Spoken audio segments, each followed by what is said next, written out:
In the name of Father, Son, and the Holy Spirit. Abba Father, we thank you and praise you. Jesus, we thank you and praise you. Holy Spirit, we thank you and praise you. Thank you, Lord Jesus, for gathering us today once again here, Lord. Lord, nothing of us, only to glorify you, Lord. You are taking complete control over our vocal cords. Every scripture, every word that is shared, it is only from you, Lord. Thank you, Lord Jesus. You have given us the authority, everything that comes against us, Lord. And thank you, Lord Jesus, for giving us the utterance, everything, Lord, that whatever we have to speak, it is nothing of us, only to glorify you, Lord. Thank you, Lord Jesus. We cover each one of us with your precious blood, Lord.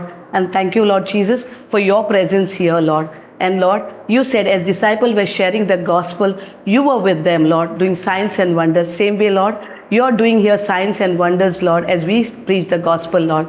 In Jesus' name we pray. Amen, amen, amen. So I'll start with my testimony. I was really a praying warrior. English and Konkani will do it, right? Or English you all want? Anything? Okay. So, for पयले जायते charismatic आहलोले सगळे prayers सगळे prayers जाणा आहलोले सगळे मागीर fasting without food everything that 3 दीस लागून without eating also I did that fasting. That type of I was a warrior. Okay, I was continuously praying, only praying, not believing. Okay, praise Jesus. So as COVID time, I was in Dubai. And praise Jesus. That time, pandemic time, and I started watching Brother Johnson's teaching, Papa Johnson's teaching. And while listening to it, I understood about the word of God. I was going and giving the word to others. Word means I was giving the Bible to the non-believers, but not giving them the word. So when I understood the word, when Papa taught us how to believe in the word of God with the power of the Holy Spirit, I saw so many miracles in my life. And I never met Papa Johnson before. So one day what happened, I went in Dubai there was a session of his, and I went there and I listened to it. I felt it something different. He's teaching something different. I read so many times Bible, but I didn't understand what is there in the Bible. 3-4 times I read the Bible, but I never understood the Bible. I was reading, and really a lot of miracles happened because of the mercy, but I didn't use the word of God that much. And really there are so many miracles also happened before, but now when we pray, we believe that the word is completely changing in our life. So praise God. So the pandemic time I used to start listening to Papa Johnson on the Zoom. And he taught us how to use the word of God. So when we were that time, it was famous that agreement prayer, the Matthew 18, 19, 20, it was famous, like, everyone, we used to do that agreement prayer. And along with me, one of my friend, we started doing that agreement prayer. And it was really, to tell you, whenever we took the agreement, the miracles were happening. And so many miracles happened in that time. So praise God, and I wanted to share with Papa all this thing, and I wanted to meet him. So that my friend arranged for us for a meeting for the dinner, Papa. And I couldn't go there because my husband said next day. It was in Jumeirah, and my husband said, see, it's not possible. Next day I have to go to work, and it will not be easy for me to come and next day to go for the work. Really, to tell you, it was really difficult for me, but because I know my husband, he's Friday also working. So I didn't force on him. I felt it bad. Really, I felt it bad. And I said, okay, it's okay. And then Fred told me, I'm coming to pick you up. I said, no, I want my family to be together. All my family, my son, my husband has to come. So praise God. So we couldn't make that happen. Okay. So I felt it bad. She told me that I'll come to pick you up. I said, no, I don't want to go because I want to be obedient to my husband. Praise God. And I think she shared with my things. And all glory to God. Next Friday, Papa said, he is coming to my place. If I was not obedient to my husband that time, if I was reacting on that situation, it would not happen. Because he taught us how to depend on the word of God. Praise God. And I understood one scripture, that is 1 Peter 2, Mark 11, 20 to 25.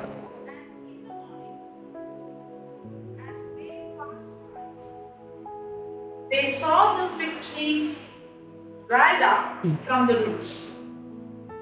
And Peter, calling to remembrance, said unto him, Master, behold, the fig tree which you cursed is withered away.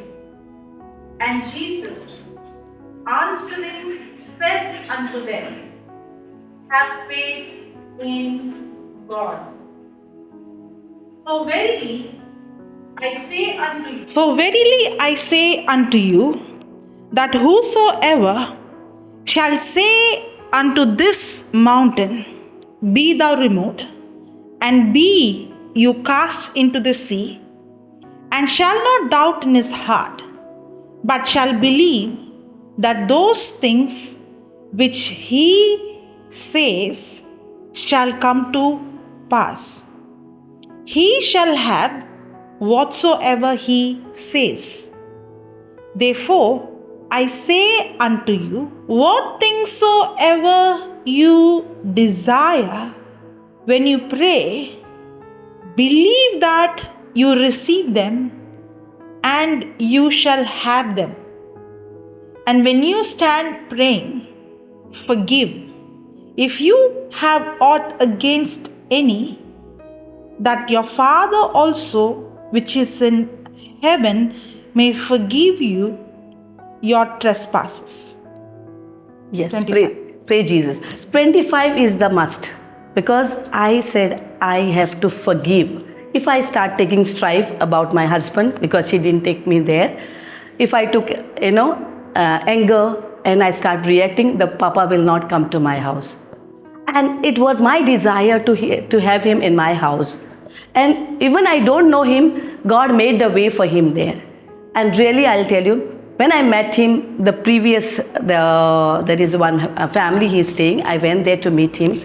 I saw his legs were swollen up, and when I saw that, I said, this man can grow hand with the power of the Holy Spirit, and his legs were swelling. And I was just praying, and tears were rolling my eyes. And I said, Lord, I don't know what is this now. He can heal, he can grow the hand, and we know that it was a testimony is there in YouTube also, the hand grow in Dubai. And I said, Lord, what is this? I don't understand. So praise God, and when he came back to my place, he showed me, do you see my legs now? You were that day were praying in tongues and crying. You see my legs today, they are all normal. So praise God, that was the authority God has given to us. And 25, because I have not had that unforgiveness in me, that Papa came to my house and he said, say to your mountain. I said to my mountain, and I believe in my heart, and that he is coming to my place, and he's already, God has sent him to my place. That was the biggest testimony for me to come, for him to come to my place. Praise God. And from there, we started our Mighty Moms ministry. Praise God. We have that daily session, white book confession. We do that. And praise God, nothing is impossible for us when we believe in the word of God. And really, from childhood, I was in the praying, charismatic, youth renewal, all in that.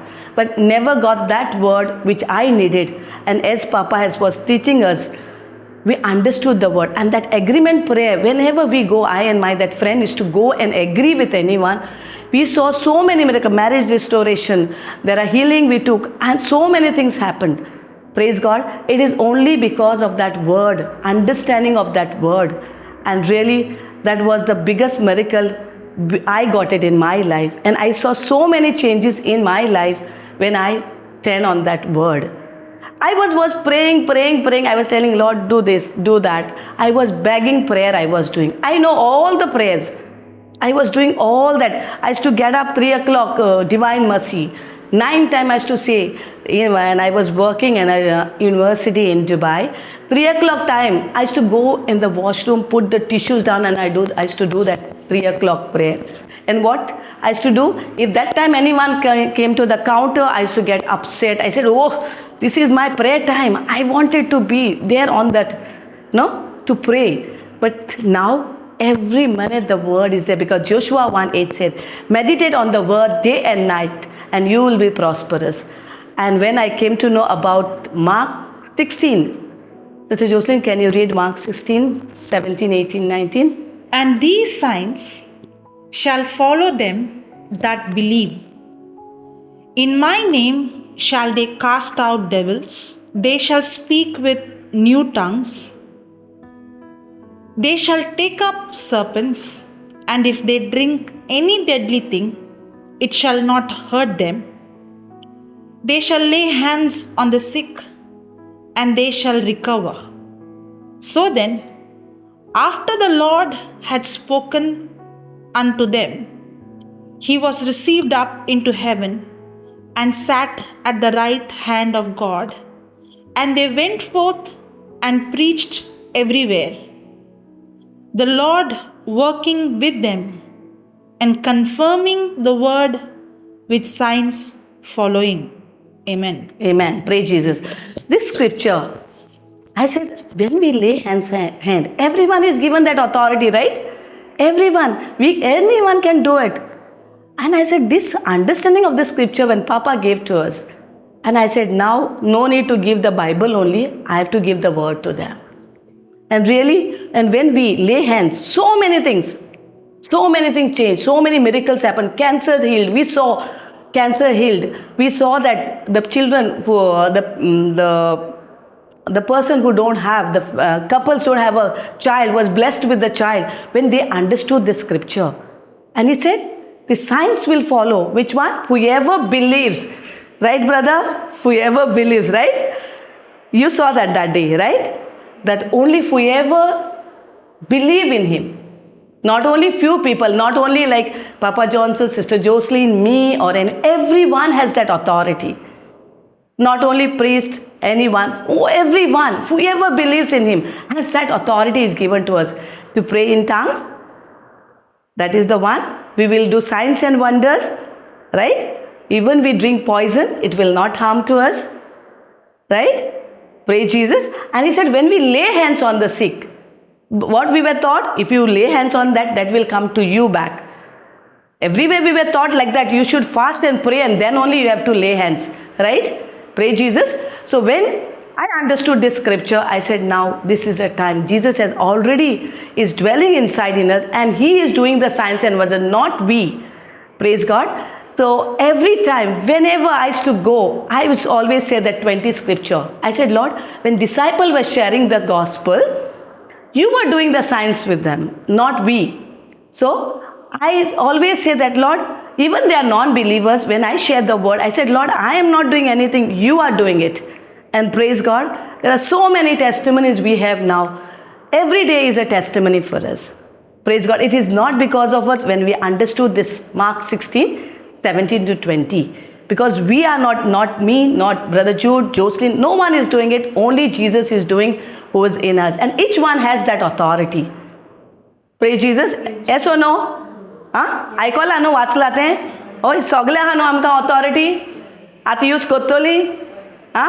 काय only pray म्हणटोली?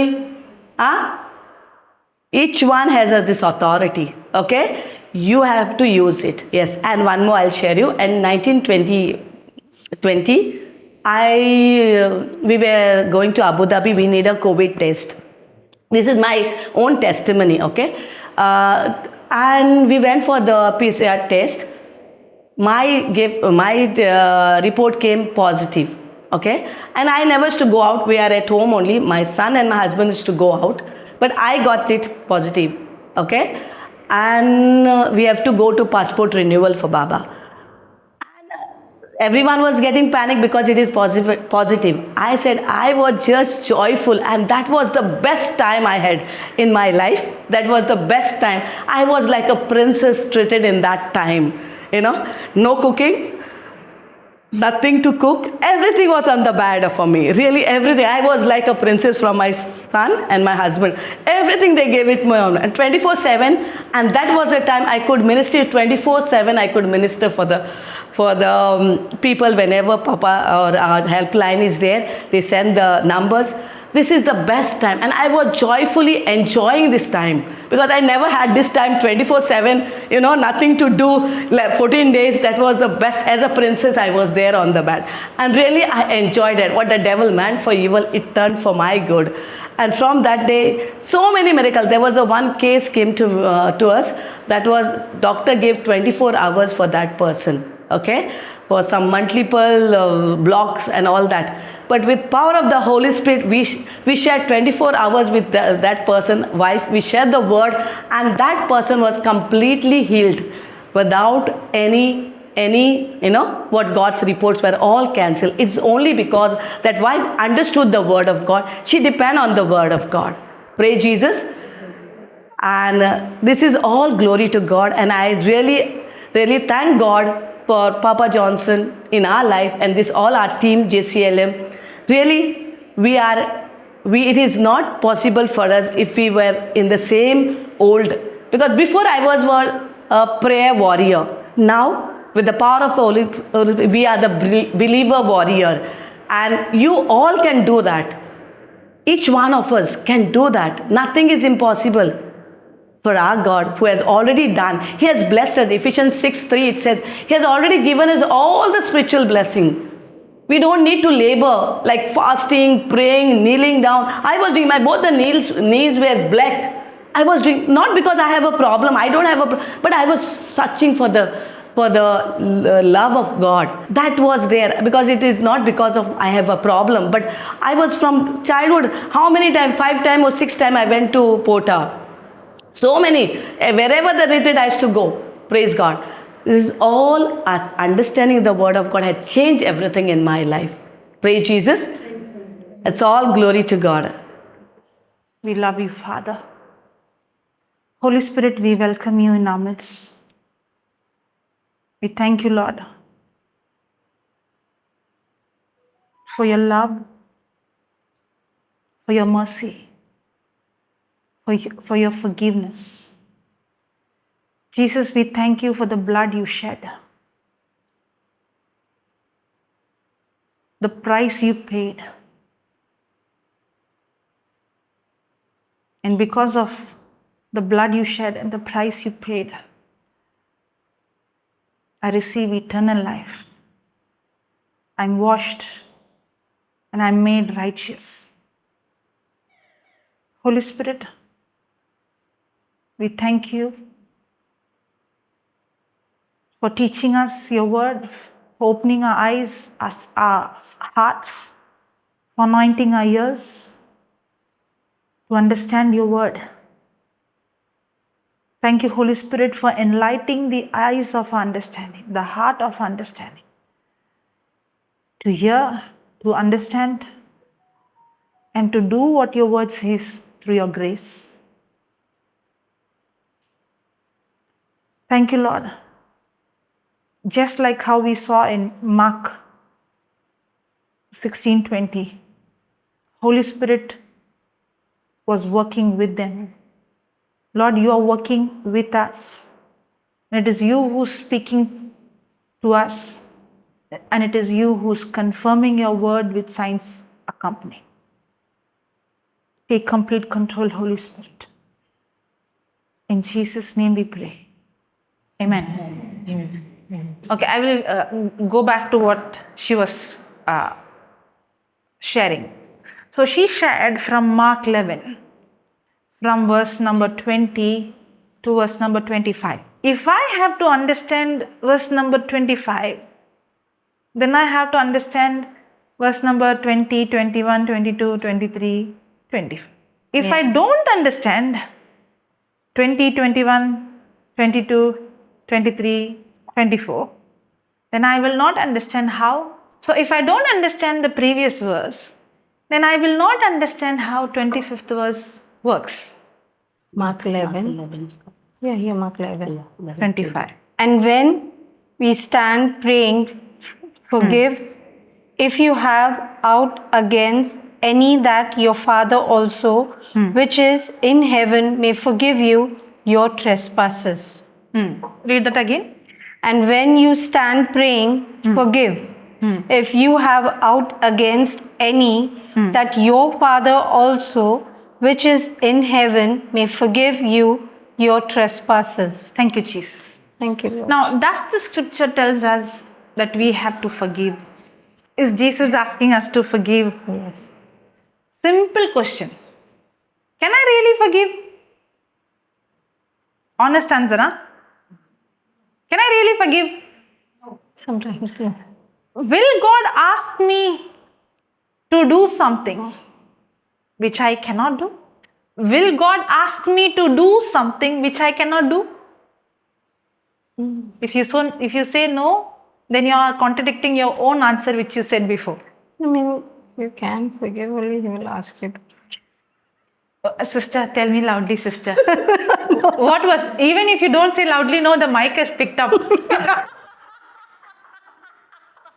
I forgot there's a mic.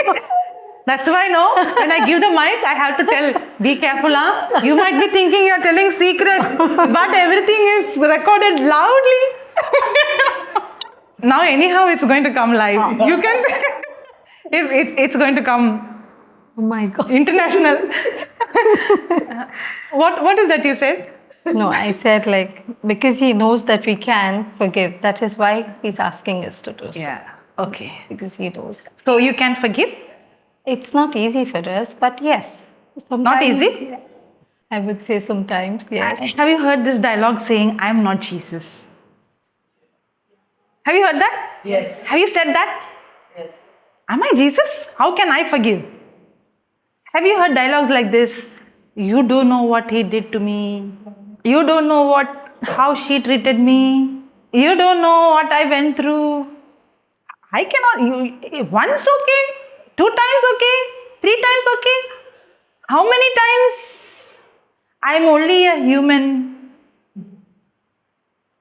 Have you heard these dialogues? Have you said these dialogues? Yes.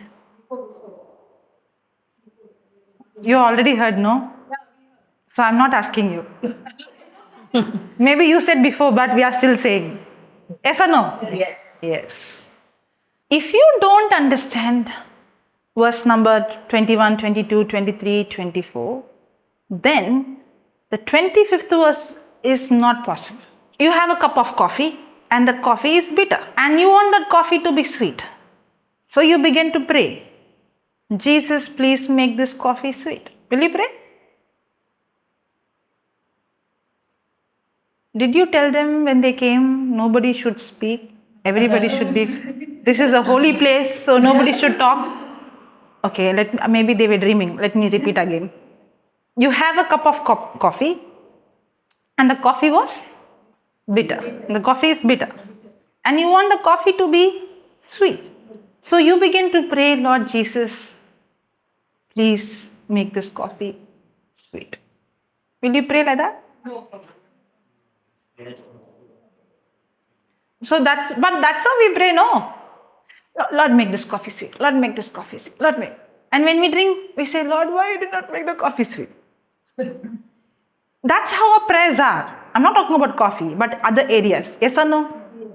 We want something and we instantly check whether it's happening, and then we think, maybe God doesn't want me to drink sweet coffee. Maybe God's will for me to drink bitter coffee.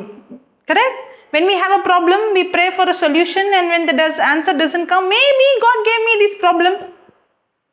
Maybe God wants me to live with this sickness. Maybe God, yes or no? Yes. And we settle for bitter coffee. But we fail to understand if in case really you don't know how to make coffee sweet and you are praying for coffee to be sweet, will God make the coffee sweet? God will not make the coffee sweet, but God will give you an instruction. Say that. instruction. God will give you an instruction. The instruction is, this is sugar. You take how much you want, put that in the coffee and stir it. The coffee becomes sweet. Correct? So every time God's answer is an instruction. God's answer is an Instruction. when I follow the instruction, I am 100% sure I'll get the result. The problem is we pray, but we don't want to follow instruction. How many of you have any kind of pain in your body? Raise your hand. Okay. Is there anybody having one hand, one leg short? Anybody? Anybody while walking, limping little? No. Okay. Okay. Again, raise your hand, those who had pain. Okay. Everybody here will go out completely 100% instantly healed. No doubt. But there is an instruction. There is it's not that God chose today to heal you. No, no, no. God loves you. God already had made the healing available for every one of us. But we are only praying, but we never wanted to understand and follow the instruction. That's why we never saw the result. Our communication with God is only one side. That's why I always say, this Bible is not a storybook. But we think like that, right? They have written some stories long ago. Yes or no? Honest answer. But it's not a storybook, it's real. The Bible is a book of instruction. When you buy a product, when you buy TV or anything, you get a manual. The manufacturer has given the correct instruction. In the same way, the creator is the designer, the manufacturer who designed us and gave us the manual. Everything is clearly written. But we do exactly what we are not supposed to do. If the instruction is given, do not expose to heat or water, and you put that instrument in water, what will happen? So when we don't follow the instruction, we damage our own self, and then we blame whom? God. Hallelujah. Hallelujah. Thank you, Jesus. Praise you, Jesus. So we are going to learn 25. Means God wants us to forgive. But if God wants me to forgive, He is also going to give us an instruction how to do it. That's why before coming to 25, He is explaining to us 21, 22, 23 and 24. If you understand, because Jesus starts very truly, I tell you, in verse number 23, I think. And Jesus answered. Okay, read from 20. You started 20. No, let me go from where you started. Yeah, read from 20. And in the morning, as they passed by, they saw the fig tree dried up from the roots. The previous day, this is the next day, right? The previous day, Jesus spoke to the fig tree. Fig tree. Did anything happen to the fig tree immediately? No. But the next day, what did they see? It had dried up. It was completely dried, dead from the roots. Then, And Jesus answering said unto them. and Jesus answering, so where did Jesus begin to answer? In the 20th verse, correct? Jesus, read that again, Jesus. And Jesus answering said unto And them. Jesus answering said unto them. And then if you see, can you see when Jesus began to speak, from there it's red color? Yes. Can you see that? Give me that. Yes. Very I'll show them. Jesus is beginning here, 22nd verse. And Jesus answering said unto them. And then Jesus begins to speak 22nd, 23rd, 24th, 25th. Correct? Yes. So is it a separate incident, or it is one conversation Jesus spoke? So if I'm only going to take the 25th verse, I left the beginning what he spoke, and how it will be you spoke for 5 minutes. I left everything you spoke and I only took the last part and I said, this is what she said. Am I not taking it out of context? Yes. Yes or no? Now if you see, the whole red thing is Jesus' conversation. From 22, 23, 24, 25 till 26. Jesus is speaking. So it was not in a different occasion. he began to answer. So this whole verse is the answer Jesus gave. Now can I just jump to the 25th verse, not telling what he said in the beginning, because it is a continuation. Are you understanding? Now many people make error in studying the Bible because they take things out of context. Now I would have said something, but I did not really mean it. In context, I would have even said a statement which I don't believe. Yes or no? Correct? So I cannot take a statement out and say Jesus said that. I have to see in the context, what did he say? Are you understanding, or am I confusing you? No. Is it clear? So, if Jesus spoke in the 25th verse about forgiveness, then before that he said something. If I don't understand what he said in the beginning, I will not understand how to operate, what he said in the 25th. So, did he tell me to forgive in the 25th verse? Yeah. But before he told me to forgive, in the 22nd verse, I will read that. And Jesus answering said unto them, have faith in God. That means without God's faith, I cannot forgive. It's the key. She gave me the outline to preach. Holy Spirit gave through her.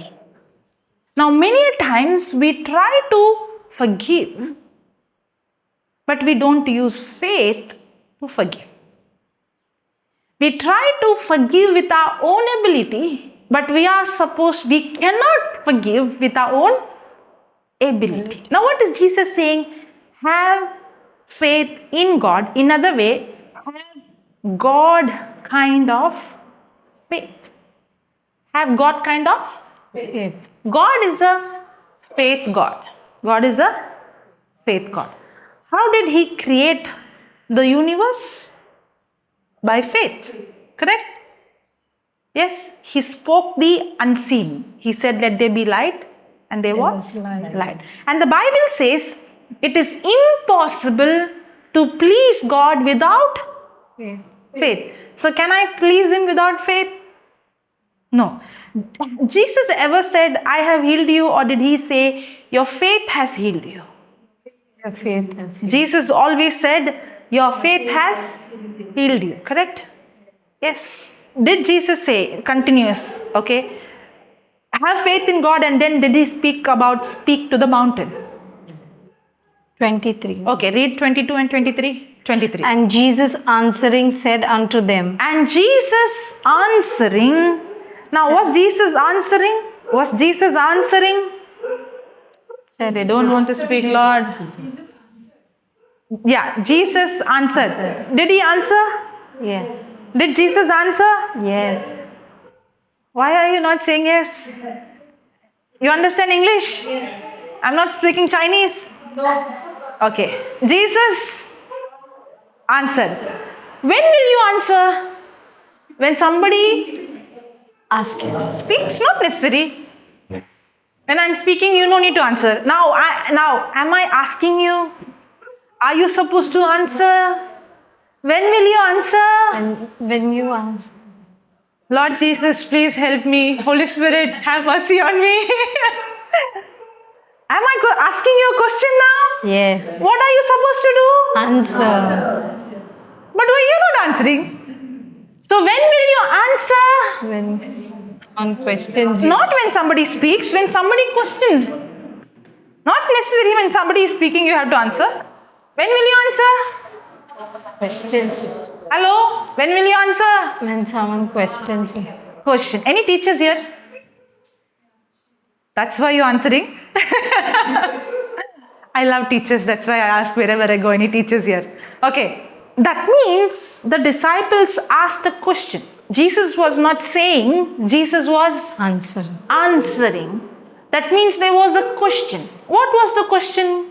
This is a question. That means you have to answer. They must be thinking, I thought somebody will come preach and go.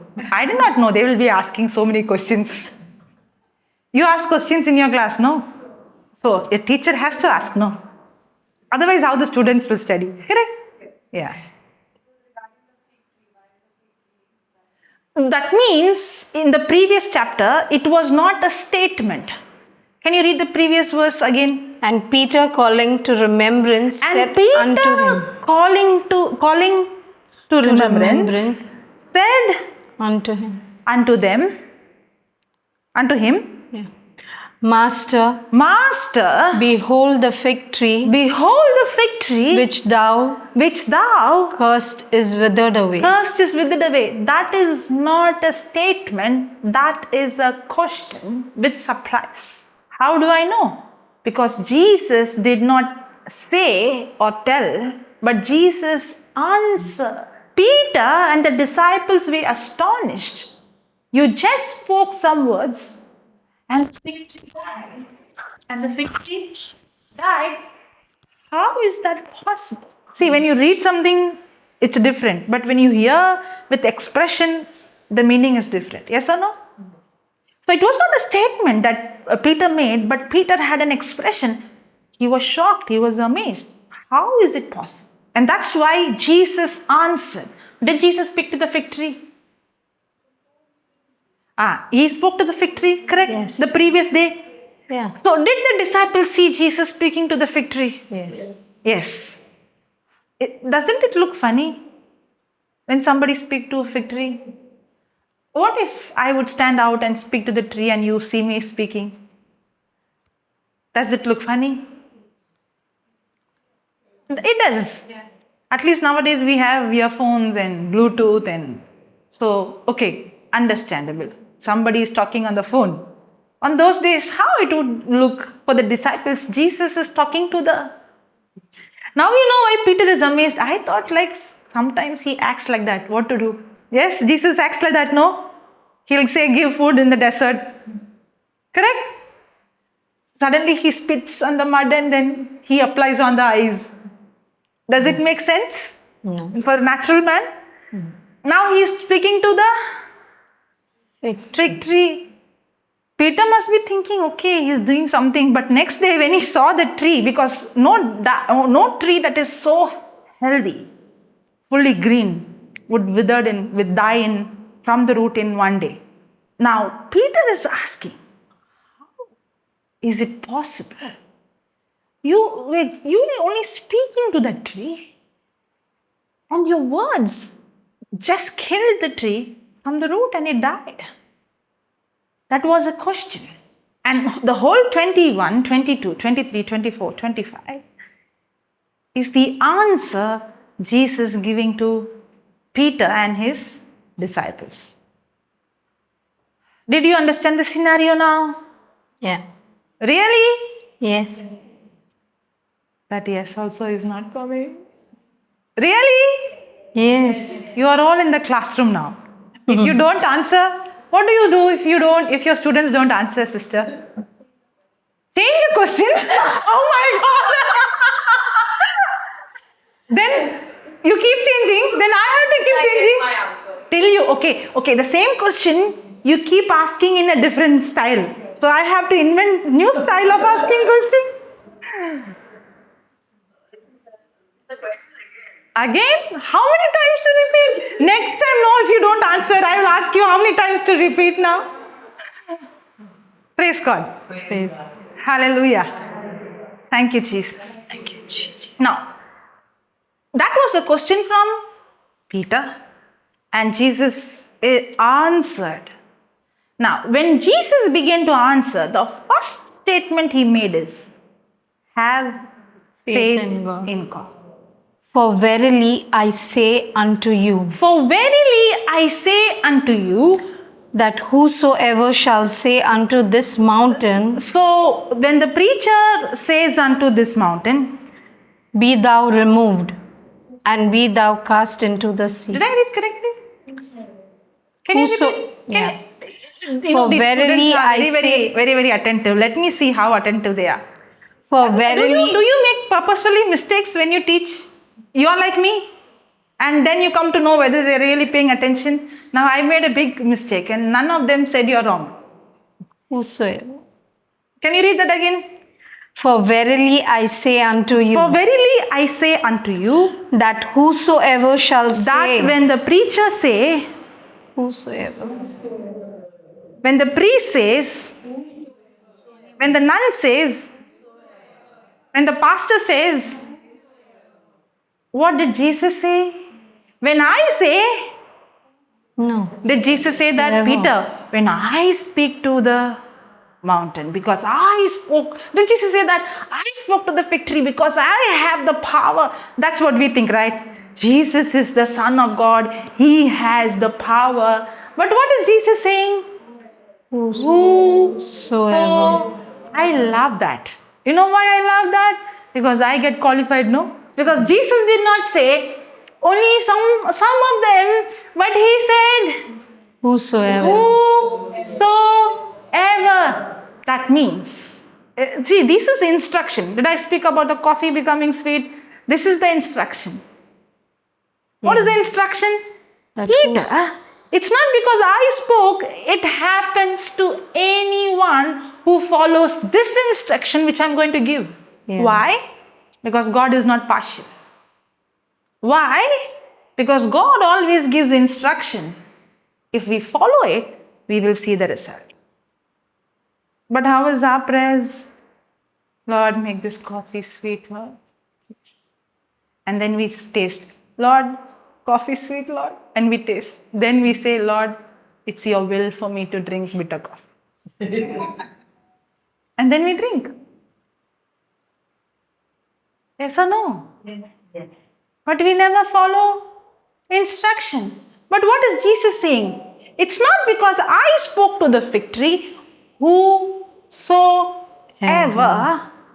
And before he said whosoever, he said have faith. Because if you want to see the result I saw, you should operate in the same faith I operated. That's why I said have faith in God means have to have God kind of faith. Because Jesus is saying, if I spoke to the tree and the tree obeyed, if you also operate in the same faith I operate, then you will also see the same result. And you will also be able to forgive. If I don't understand faith, and if I don't understand the instruction, and I jump directly to 25th verse, then I will say, I am not Jesus. I am only human. All these dialogues would come. It's very easy for me to stand here and say, have faith. It's very easy for me to stand here and say, forgive. But what if I don't show you how to do it? Yes or no? If you ask your student, do the sum, and you never showed them how it works, you never showed them the formula, you never gave them the instruction, how to work out, will they get the answer? No. We don't want to do the process, we want the end answer. Our prayer says, I pray, get the answer. In between, I don't want, let God do. Will it work like that? No, it doesn't work like that. Be thou removed. Oh, start from? 23rd. For verily I say unto you that whosoever shall Can I drink? say unto this mountain, be thou removed, and be thou cast into the sea, and shall not doubt in his heart, but shall believe that. You went fast. Okay, again. I have to make mistakes, no? If you read like this, you know what happens? One word they will hear, another word they are at home. What is happening? Did my son come from school? If you read like that. Okay. But if I ask questions in between and make mistake, then they have to pay attention by force. That's why I said you can't read. Okay, go slow. For verily I say unto you. For verily I say unto you, that whosoever shall say unto this mountain. when the preacher, when Jesus, Whosoever. when the priest, Whosoever. when whosoever shall Say unto this mountain. pray about this mountain, Say. pray about this mountain, Say unto this mountain. pray about this mountain. So do we pray about our problems? Yes, we pray. So Jesus told us, when you have a big mountain, problem like a mountain, we are supposed to, Say to when the problem is more, we pray more. Yes or no? The day we have the biggest trial is the day we think, because we think the more we pray, the more God will answer. How big was Jesus' prayers? Deaf spirit, come out. How many words? And the deaf spirit came out. Rise up and walk. How many words? And the crippled man walked. Correct? Yeah. Woman, thou art be loosed. And the woman was loosed. How many words? Receive sight. And the person got sight. How many words? 2 words. So big problem, big prayers. So our prayers should be small. We have to follow. I'm not saying don't pray. But I'm saying our prayer should be our relationship. Our prayer should not be one-sided. It should be two-sided. It's not just I'm saying something and then going. No. Our prayer should be a relationship. We will learn about that. Before that, we will see about say. There are two things. One is say and one is Believe. pray. One is say and one is Pray. pray. Just because of this mic, no, I'm stuck here. Otherwise, no, I would be everywhere. Okay. There are two things. One is pray and one is say. When you pray, it's your conversation with God. When you say, you're not having a conversation with God. You are speaking to the mountain. We always speak to God about the problem, but we never speak to the problem. When you pray, you receive instruction, and now you have to follow instruction. Now you have a problem, you don't know the solution, but the solution is in the written word of God. So when you pray, you receive the solution from the written word. In other way, you receive the instruction from the written word. And now it's time for you to apply the instruction. Now when Peter is asking a question, that I would say that is prayer. Correct? What's Peter asking Jesus? I would say that is prayer. Prayer is your communication with God. Yeah. You're asking Jesus because you want to learn. You want to have understanding. Your students ask you a question. Especially the one who are toppers in the class. Do they ask questions? Yes? Why do you think they ask questions? Do they ask question because they want to irritate you? Or they asking you question because they want to understand? Understand. So when we study the word, do we ask question? Or we say faith is blind, faith believe, don't ask. The way you look at me, no? I believe you're understanding. Are you understanding? Yes. Are you with me? Yes. Thank God. Okay. Do we ask questions or we just believe whatever anybody says? We ask questions. Thank God, yeah. Really, you all ask questions? But you might say, I don't get answers. Where is the answer? The answer is in the written word. So when I'm praying, I'm speaking to God, God speaking to me through His written word. But when I'm saying, I'm not speaking to God. Now Jesus said, no, deaf spirit come out. Is He speaking to the Father or deaf spirit? Deaf spirit. Receive sight. Is He speaking to the eyes or He's speaking to the Father? Eyes. Eyes. Is there a difference? Yeah. Is there a difference? Yes. You're talking to the mountain. You're talking to the problem. You're not talking to God. But your relationship with God is what gives you the confidence to speak to the problem. Because I know who I am.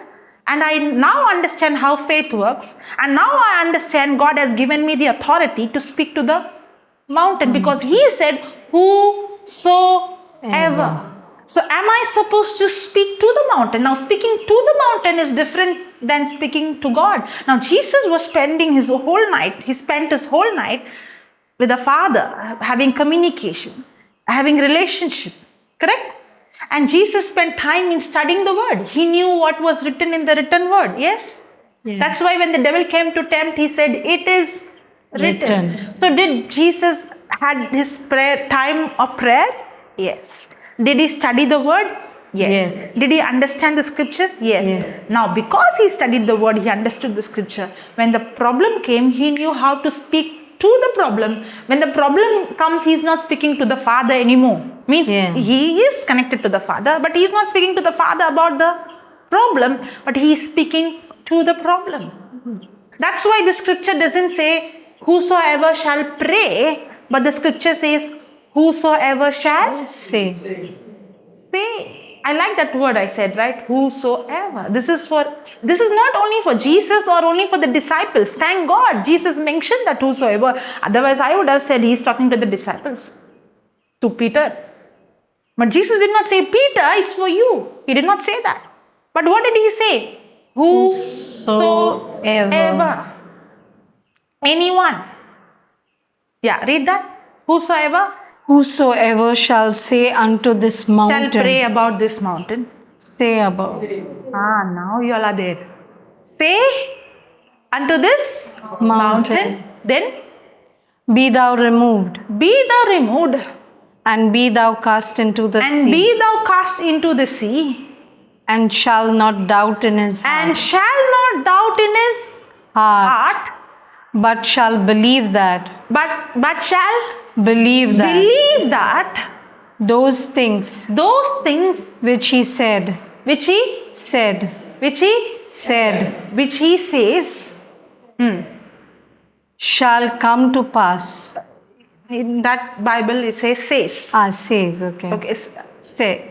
said it's old okay. English. Shall Read that say. now. Read that as Okay. says. Yeah. Okay. Read. But shall believe that Shall believe that those things those things which he says which he says, shall come to pass. those things which he Says. says shall come to Pass. what comes first? Coming to pass or saying? You're not supposed to open your mouth. Read that again. And be cast. No. And shall not I will doubt still turn in and see. Nobody can escape. Yeah. and shall not doubt in his heart, but shall believe that Shall believe that those things which he those says things which he says shall come to shall pass. come to Pass. pass. Which comes first, saying or come to pass? Saying. What comes first? Saying. What comes first? Saying. First I have to. Saying. First I have to. Saying. Then it will. Come to pass. In other way, when somebody hurt me, first I have to say I have forgiven, and then it shall come to. To pass. That's how it works. That's how faith works. I'll explain that more deeper. Okay. First I have to say, and then it will come to Pass. pass. The next line. He shall have whatsoever he says. Again, He shall have whatsoever he says. say that I shall have. I shall have whatsoever I say. Say that again. I shall have whatsoever I say. Say that again. I shall have whatsoever I say. What if God appeared to you and He tells you from today onwards, whatever you say, you will have? You want God appear to tell you, or He already told you? He already told. But if God appeared to you and told you, it makes difference. But actually, the written word has more value than the spoken word. It does. Anybody working? Okay, teacher. Which has more values? What you speak or what is written? What is written? What is written? If you work in a company, you know. Even the documents. You say this house is yours. It has value, or you document it and give it has value. Everything black and white. If God has written it, whatever you say you will have. You need God to appear and tell you from today onwards, whatever you say you will have. Thank God He said one more sentence. When you believe in your heart without doubt. Otherwise, everything I say will happen. No. Somebody will say, I am dying. That's all. You're dead. Somebody will call you donkey. That's all. You're donkey. Yes or no? So when I speak, I am supposed to believe and speak? Yes. Now, does the scripture say whatever you say, Shall come to. you shall have? Yes. Correct? Whatever you say shall have. So when you say, I am diabetic, what you will have? When you say, I am becoming weak, what you'll have? When you say, I am becoming old, you know, I am getting old, no. In old age, all this happened. Who is she for you? You know her? Your mother. I want to know. Does she say that? I'm becoming old. She says no. When you say, this is common, this is normal. As I become old, my digestive system is not like before. I can't eat anything. She says that? Yes. See? Whatever I say, Shall come to pass. if you say I am becoming old, you shall have that. If you say my digestive system is not like how I was young, at that time I could eat anything, but now I am becoming old, you shall have. What you say? Many times, no, when we say the word of God says, we don't believe. When I say scientifically something, people believe. And it is proved scientifically. Our words have power. There are many experiments done. They have even taken a plant and continuously spoken hate words. Another plant, loving words. And they saw the plant which they spoke hate word died. They've done another research. They took toxin water that is contained toxin, and they continuously spoke good words. And they saw the toxin level began to reduce. It is scientifically proved. The moment I said scientific, everybody is like, then it's true. Correct? But the word of God says, because everything we see is created by words, and everything that is created by words respond to words. That's exactly what happened. Jesus spoke to the fig tree. The victory. And Jesus saying, whosoever, not only the fig tree, even if you speak to the mountain, believing in your heart, whatever you say comes to pass. What comes first? Saying or coming to pass? Saying. Saying. When you don't believe, when you don't believe and say, you are hardening your heart. So you are hardening your heart. Okay, now, whenever you have worry, maybe you're worrying about your children and you speak words, you are actually not saying without believing. You're believing and saying, but you're believing in the negative. You're believing that my son is not studying, my daughter is not listening. You're believing. Those words have power. When you speak, you are releasing power to bring that destruction in your family.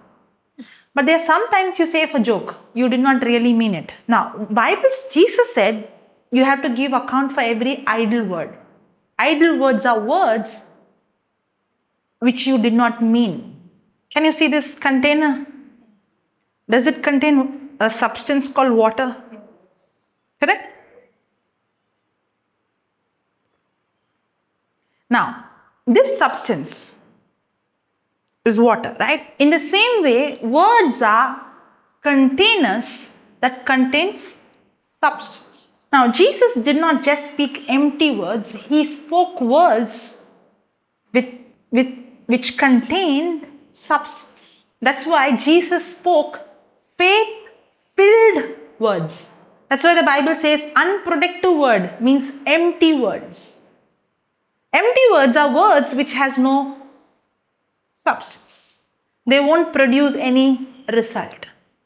But they will harden my heart. I'll give you a scripture so that you understand. Go to Hebrews 11 verse number 3.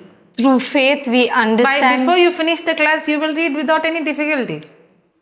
Praise God. But you have to understand. Yeah. Follow instruction. Yeah. Through faith we understand that. Through faith we Understand that. Through Faith we. How we understand? Through our senses or through faith? Faith. See, the reason why we couldn't forgive is we are trying to forgive with our senses, not by faith. And our senses are saying, it's difficult, it's impossible, I can't forgive. Everything that God asked me to do, He will never tell me to do something which I cannot do. But He has also given me an instruction how it happens, how it works. How do I understand? I don't understand by my senses, but I understand through faith. Okay, through faith we understand That the words were framed by the word of God. Through faith we understand that the worlds, the universe, the stars, the moon, were framed by the word was of framed God. by, another way to say was created by, framed by. Created by? Word. Created by? Words. Words. Okay, let me ask you a question. what is the raw material of a mountain? What is the raw material of mountain? Rock, cement. Not cement. I did not know that. Then raw material of mountain. God made mountain out of cement. Okay, rocks then. Only rock. I'm asking it. Hello, question. I'm asking question now.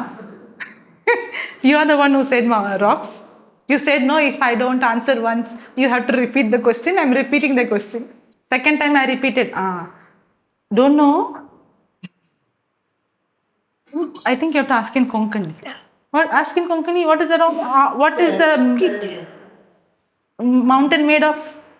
दोंगर के तिकोन केलो high दोंगर कितें फातर आणखी कितें आसता दोंगराक I asked you to ask question, not to give them answers. Stone and sand, and she said cement. So if she asks in Konkani, you understand. So it is language problem. In spite of all that, your answers are wrong. But somebody said in the beginning, I ignored it. What you said? The raw material of a mountain is God's word. Because God spoke. Correct? Yeah. He spoke. So the words produces the raw material, the substance to create. Because God, read that again, the third verse. Through faith we understand that Through faith we understand that the worlds were framed by the word of worlds God. were framed, created by The word of God. the word of God, So that so that things which are seen things which are seen, the mountain that you can see, everything that you see, things which are seen were not made of things were not made of things which do appear. which do appear. There are two kinds of things that appear. That means things that is physical, and there is things that is unseen. So God did not use the seen raw material to make the world. The world is not created with the seen things. The mountain was not created by some natural substance. The things which we see is made out of the unseen substance. That's why the scripture says God created the world by his words. Because words are containers that contain substance. God is a creator, and how did he create? By words. God's word is creative power. It's the ultimate power. It's the source of every power. Every power came from word. I'm not talking about this cup, okay? It's an example from the word. So when God said, let there be light, the word he spoke was not an empty word. It was not an unproductive word. It was a faith-filled word. The word, let there be light, contains the substance. It contained the substance light, which produced light. Are you understanding? Now, words are containers that contains substance. The good news is, words are transporters that transport substance. Two things. Words are containers that contain substance, and words are transporters that transport substance. So what did God do? God transported the substance from things that is unseen to the things that can be seen. How did he transport light from the unseen to seen? Through words. How did he transport the mountain from the unseen to seen? Through words. So are we created in the image and likeness of God? Yes. So how did God create everything? By Words. God is teaching the same principle, and he's saying, whosoever. You know why? Because only man is created in the likeness and image of God, and man is given this ability and power to release faith-filled words. Another way, man has the ability to transport substance from the unseen to the seen. Okay. Even if a person is having one kidney, I can transport one kidney from the unseen to seen if I understand the principle. That's why you don't need to do big prayers. You speak one word, but you understand the power in the word, and you see result. Last 2 weeks ago, we saw a lady 100% blind receiving partial sight. It was not 100%, but she received sight. We saw one girl thick glass, she couldn't see anybody. 100% she got healed. Yes. There was one lady without eyeballs. She began to see. I see this every day. Yesterday we saw so many miracles. Correct? Now, I'm very sure, maybe I am not seeing 100%, but I'm seeing things which is naturally not possible. And all these miracles we see instant, in few seconds, few minutes. But we are not just performing miracles, we are teaching this can be done by whosoever. If I'm going to say I'm special, I have some special anointing, I'm wrong. But because Jesus is not partial. Jesus said, if I do, you can do. In fact, Jesus said, you can even do greater things than me. Those who believe in me will do the same works and greater works than me. But I have to follow the instruction, not just pray, pray, pray, pray. Nothing will happen if you're only praying. Yes or no? Yeah. Because the Bible says, my people are destroyed for lack of knowledge. Hallelujah. Hallelujah. You know what I do every day? I transport substance from the unseen to seen. Any problem in the physical, the solution is already in the spiritual. I don't need to beg God. I have to open my mouth and speak by faith. And I have to speak not just empty words. I have to train myself to speak faith-filled words. I was speaking empty words. I was speaking things which I was not believing. But then I had to train. Now, for example, she said, no, when I'm becoming old, no. Obviously, my bones have to become weak. Now, I will never dare to say those words. You know why? Because I believe in my heart what I say will happen. That's why I asked you, what if God appeared to you today and said, from today onwards, whatever you speak will happen? Will you not be very careful in speaking? That's how I trained my heart. I started to tell my heart, everything I speak will manifest. So what I'm training my heart that my words have power. And now, when I begin to train my heart also began to believe. For example, I'm saying words like, I'm dying, my head is bursting. Example, I'm not really saying example. If I believe those words will manifest, will I say my head is bursting? I will never say, right? Correct? Yeah. But if I'm saying words which I don't believe, my head is bursting. I just said, I did not mean it. When I say those words, no. When I go and lay hand on somebody and say receive sight, I won't believe. You know why? Because my heart is trained not to believe what I speak. So I have trained my heart and my heart has become hardened. It has become insensitive. Because I'm so used to speak words which has no substance at all. I just say for fun. But the Bible says you should be very careful of every word you speak because you're created in the image and likeness of God. God never speaks words just like that. It's very easy to say, but you need a lot of effort and you have labor from your side to train your tongue. And I had to teach my heart that what I speak will surely manifest. Now when I go and lay hand, my heart is trained. If I say something, it will happen. When somebody comes and says, no, oh, if you eat this, this is potato, this is that, this you will get cold, you will get gastric problem. If somebody says that, I will never say yeah. Even for name's sake, I will never say yes. I will immediately say no, nothing happens to me. My system is fantastic because God created my system to function perfect. Even if I feel some itching in my throat and somebody says, if you eat this, you'll catch cold, I'll say no, I don't catch cold. You know why? Because I believe my words have extreme power. Because I trained myself that my words has power to release life, substance that gives life, or substance that produces death. That's what Proverbs 18:21 says. Life and death is in the power of my tongue. Now, I was not like this. It was not easy. When I understood the truth in the beginning, it was my lifestyle to speak the problem. It was my lifestyle to speak what I see. It was my lifestyle to speak the situation. But then I had to purposefully and diligently had to make a decision.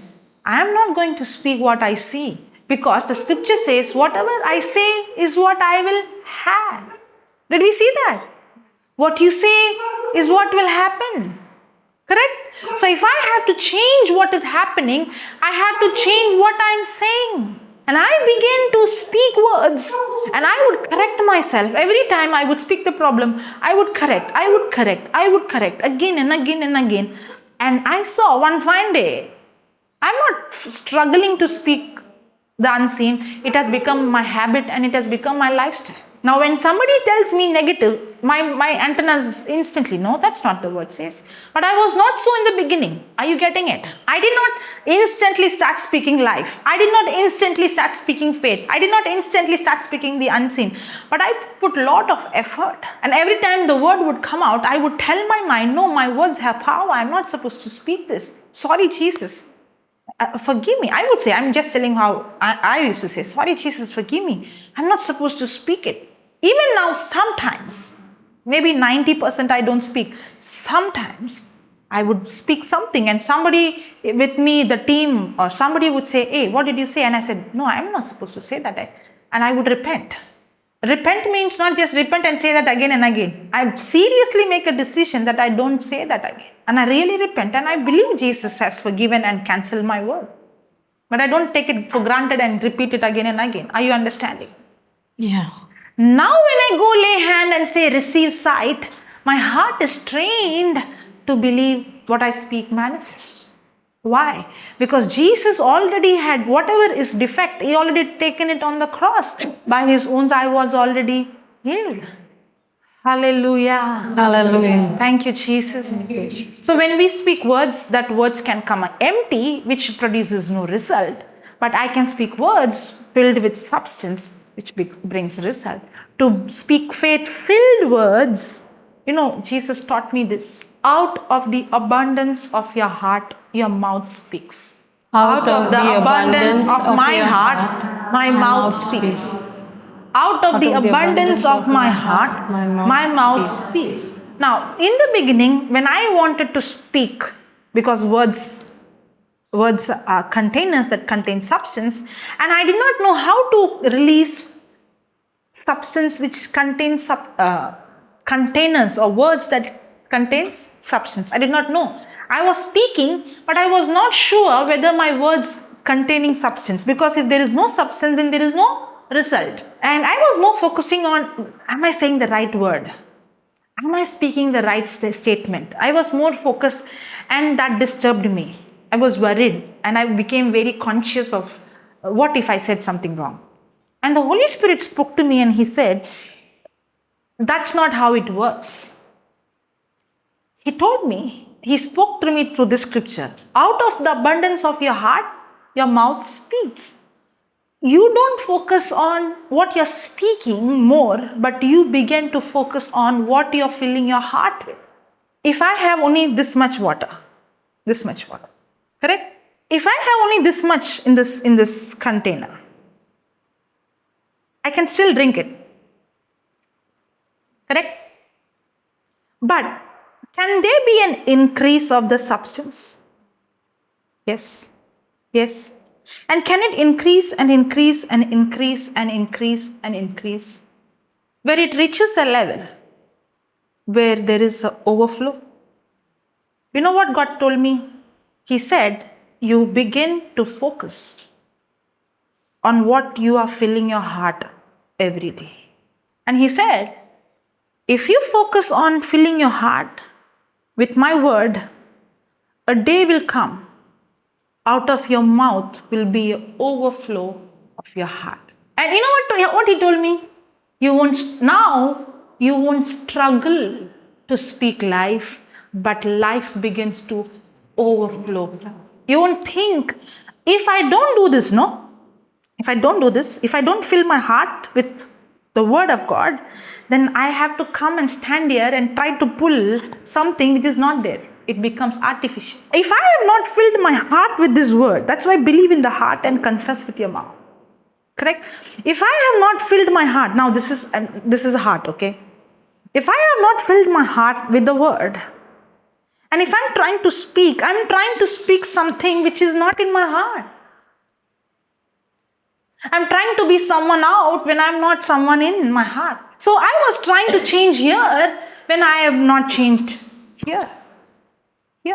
And that set me free because I was so troubled. Lord, what if I say the wrong word? What if I don't pray correctly? What if I don't speak correctly? What if I speak to the eyes wrongly? Because I see Jesus speaking to the eyes, the deaf spirit, and I want to imitate Jesus.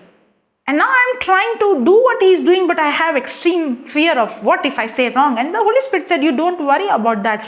You don't focus on what I have to speak. You focus on what you have to fill your heart day and night. And if you fill your heart day and night, abundance of your heart, your mouth will eventually speak.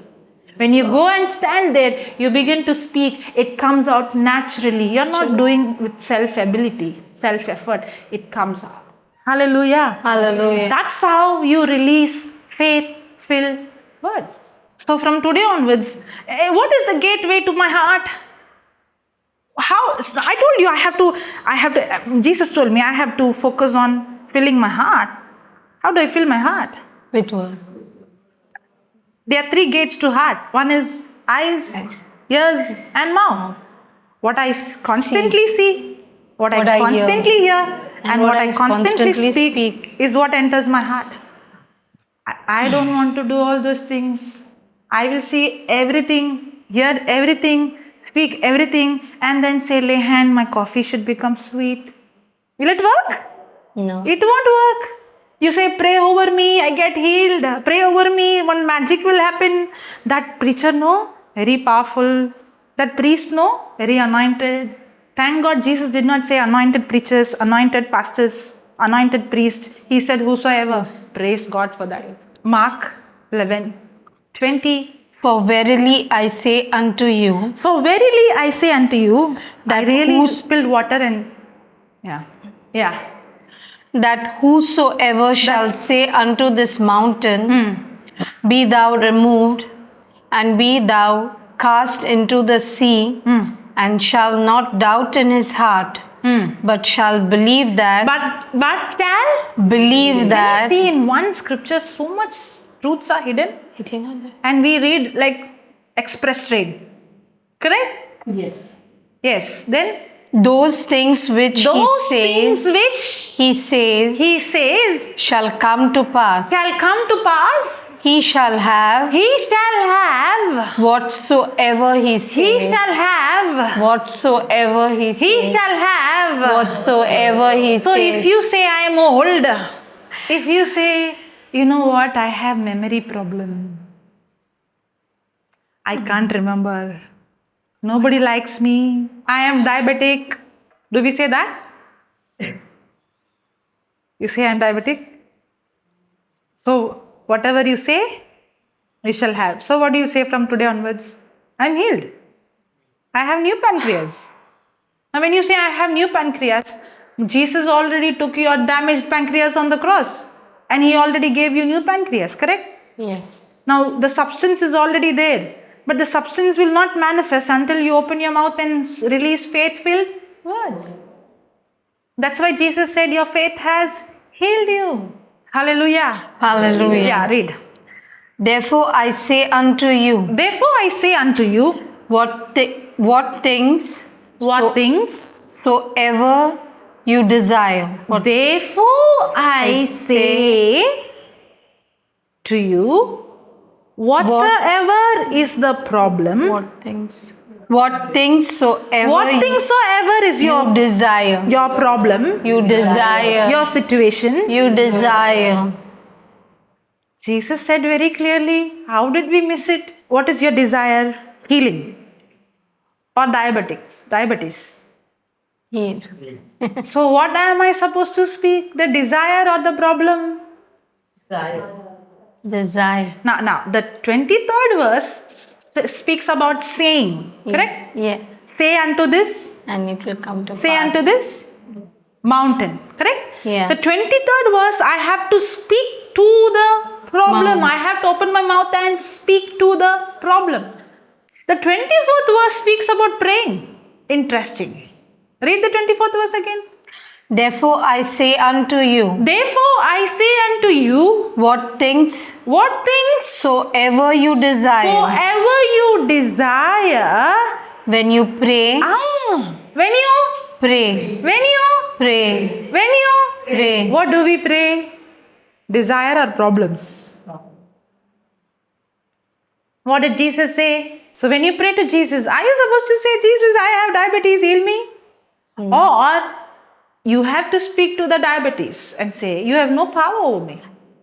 Be uprooted from the root and be cast into the sea. Sickness, you have no right in my body. I am healed. And now when you're speaking to Jesus, Jesus, I thank you. By your wounds, I am already healed. Now you're speaking the desire or problem. That's why the Bible says our prayer should be faith prayer. Now do you know why our prayers doesn't work? Our tears doesn't work?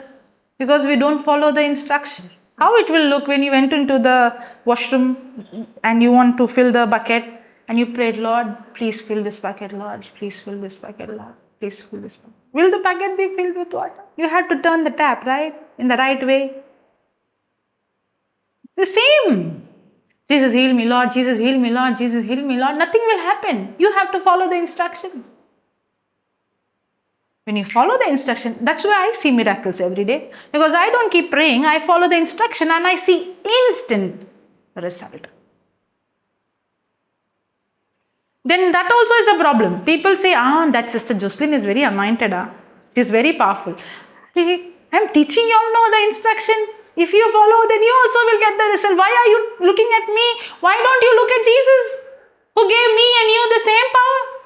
So when I pray, am I supposed to pray the problem or am I supposed to pray the solution? Pray the solution. Where is the solution? The written word of God is the solution. What am I supposed to do? I have to search the solution which is already available, which is not in the seen, it is in the unseen. Why do we find the Bible not practical? Because we see it and we say, I can't see this. Correct? I study the word and I say, I can't see this. We fail to realize it is in the unseen, and what brings the unseen into seen? Faith. That's how it works. And now when I understand the system, I'm not going to speak what I see, I'm going to speak the unseen through the written word. And I begin to change my thinking, my words, my lifestyle according to the unseen. That's when I begin to see the supernatural manifest.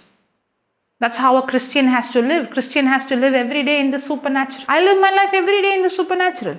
That should be a normal lifestyle because we have an awesome God and He wants us to live. When Peter walked, even his shadow, do you think the shadow had some power?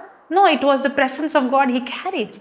Do you think only Peter can carry? When I read that, I said, Lord, if Peter did that, I can do that. Because there is, you said, Peter himself said in the book of Acts, in chapter 11, he himself, in chapter 10, he himself said, God is not respecter of person. Peter himself said, if Peter walked and his shadow healed people, it should happen to me if I do the same things what Peter did.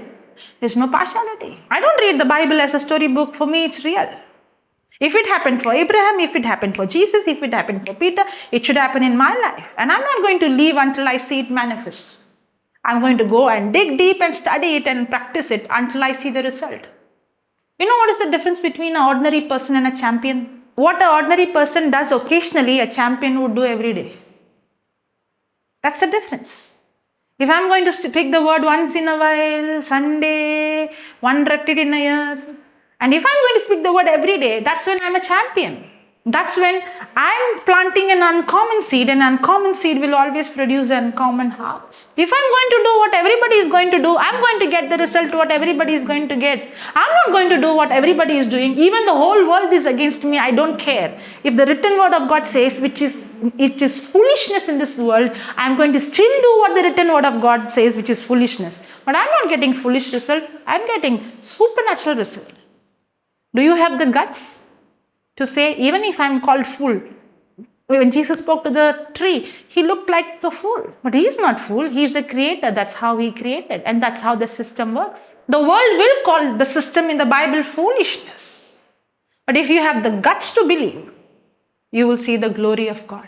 Read 24 and then go to 25.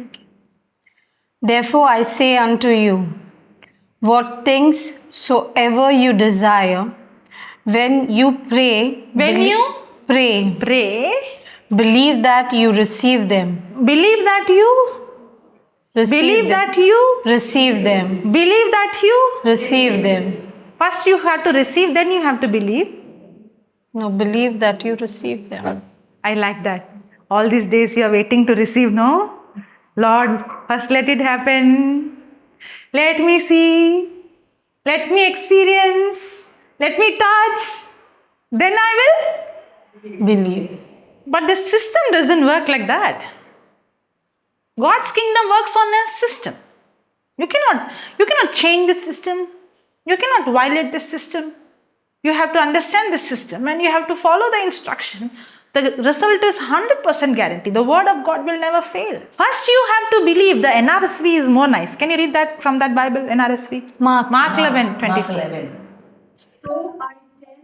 So I tell you, whatever some things you ask, In prayer.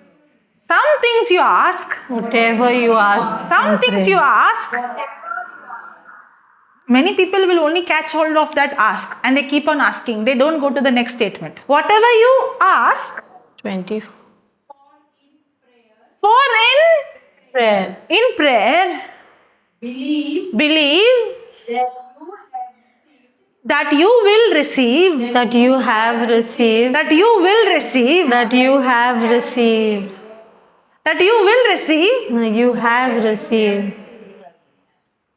You are praying no in faith, I will receive. I have received. But the Bible says you believe that you will receive. I have received. That's the problem. We are waiting to receive, then we will believe. But the system is first you say, then believe. After you spoke it and you believed it, then it manifests. When I speak it, I have to believe it's done before I receive. That's where we lack. When we speak it, we want to see, then we want to believe. Many people, when they say, I'm healed by the wounds of Jesus, they say, I'm healed by the wounds of Jesus. Then they do everything and say, no, it's not gone. Because they are waiting to it to happen, then they will believe. But the system doesn't work like that. That's why when Jesus spoke to the fig tree, he did not see, but yet he believed. He walked from there. Because he knew what he said is done, irregardless of what he saw. But we speak and then we see and check when it is going to happen. It will never happen until you believe it is already happened. I will repeat. I don't know whether it will come the same way. I'll repeat. When we speak, we want to see whether it's happening, and after it happens, then we will believe. But when we speak and if we want it to happen, it will never happen. If we don't believe, it's already happened. Oh my God. So much. If I could speak like that, do you think I could speak with my own ability? No. When I speak and I'm waiting for it to happen so that I will believe when it happens, it will never happen, because only when I first believe it is already happened, then only it will happen. Yeah. Yeah, we are saying, but we are waiting for it to happen, then we have to believe. But the system is not like that. If you are going to wait for it to happen, it will never happen because you never believed it has already happened. But when you have already believed it has happened, only then it will happen. Jesus spoke in 3 verses, but I had to preach it for 2 hours. Hallelujah. Hallelujah. Thank you, Jesus. Thank you, Jesus. Are you understanding? Yeah. That's how the system works. So from today onwards, will your prayer life change? How will it change? Even if you are listening, it won't change. If you have... Now, am I speaking scriptures? Is it coming from my heart? Will any student get marks coming and sitting every day and going? Every day the student is sitting and listening. Is it enough for the student to get marks?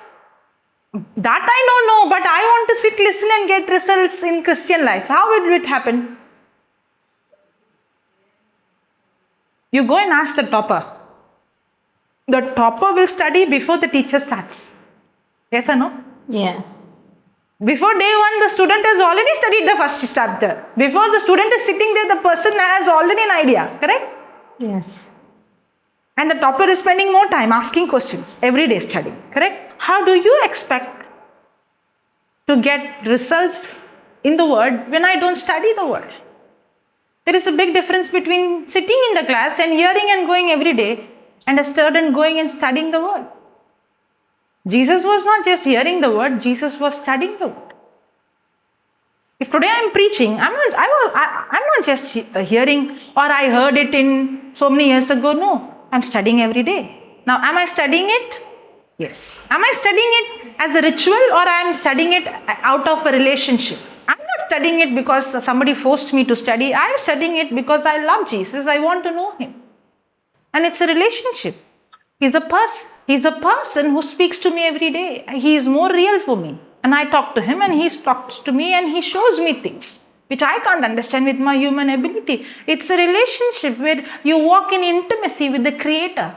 And that's the good news. The Creator who created the heavens and the earth, He wants to be my friend. He wants to be your friend. He wants to have an intimate relationship with you. He wants to walk with you. He wants to talk to you. He wants to reveal things to you. What do you think gives me confidence to stand here and preach? I am not depending on the notes. I am not depending on any other, this is how I have to speak. No, I come and stand here because I have my friend with me.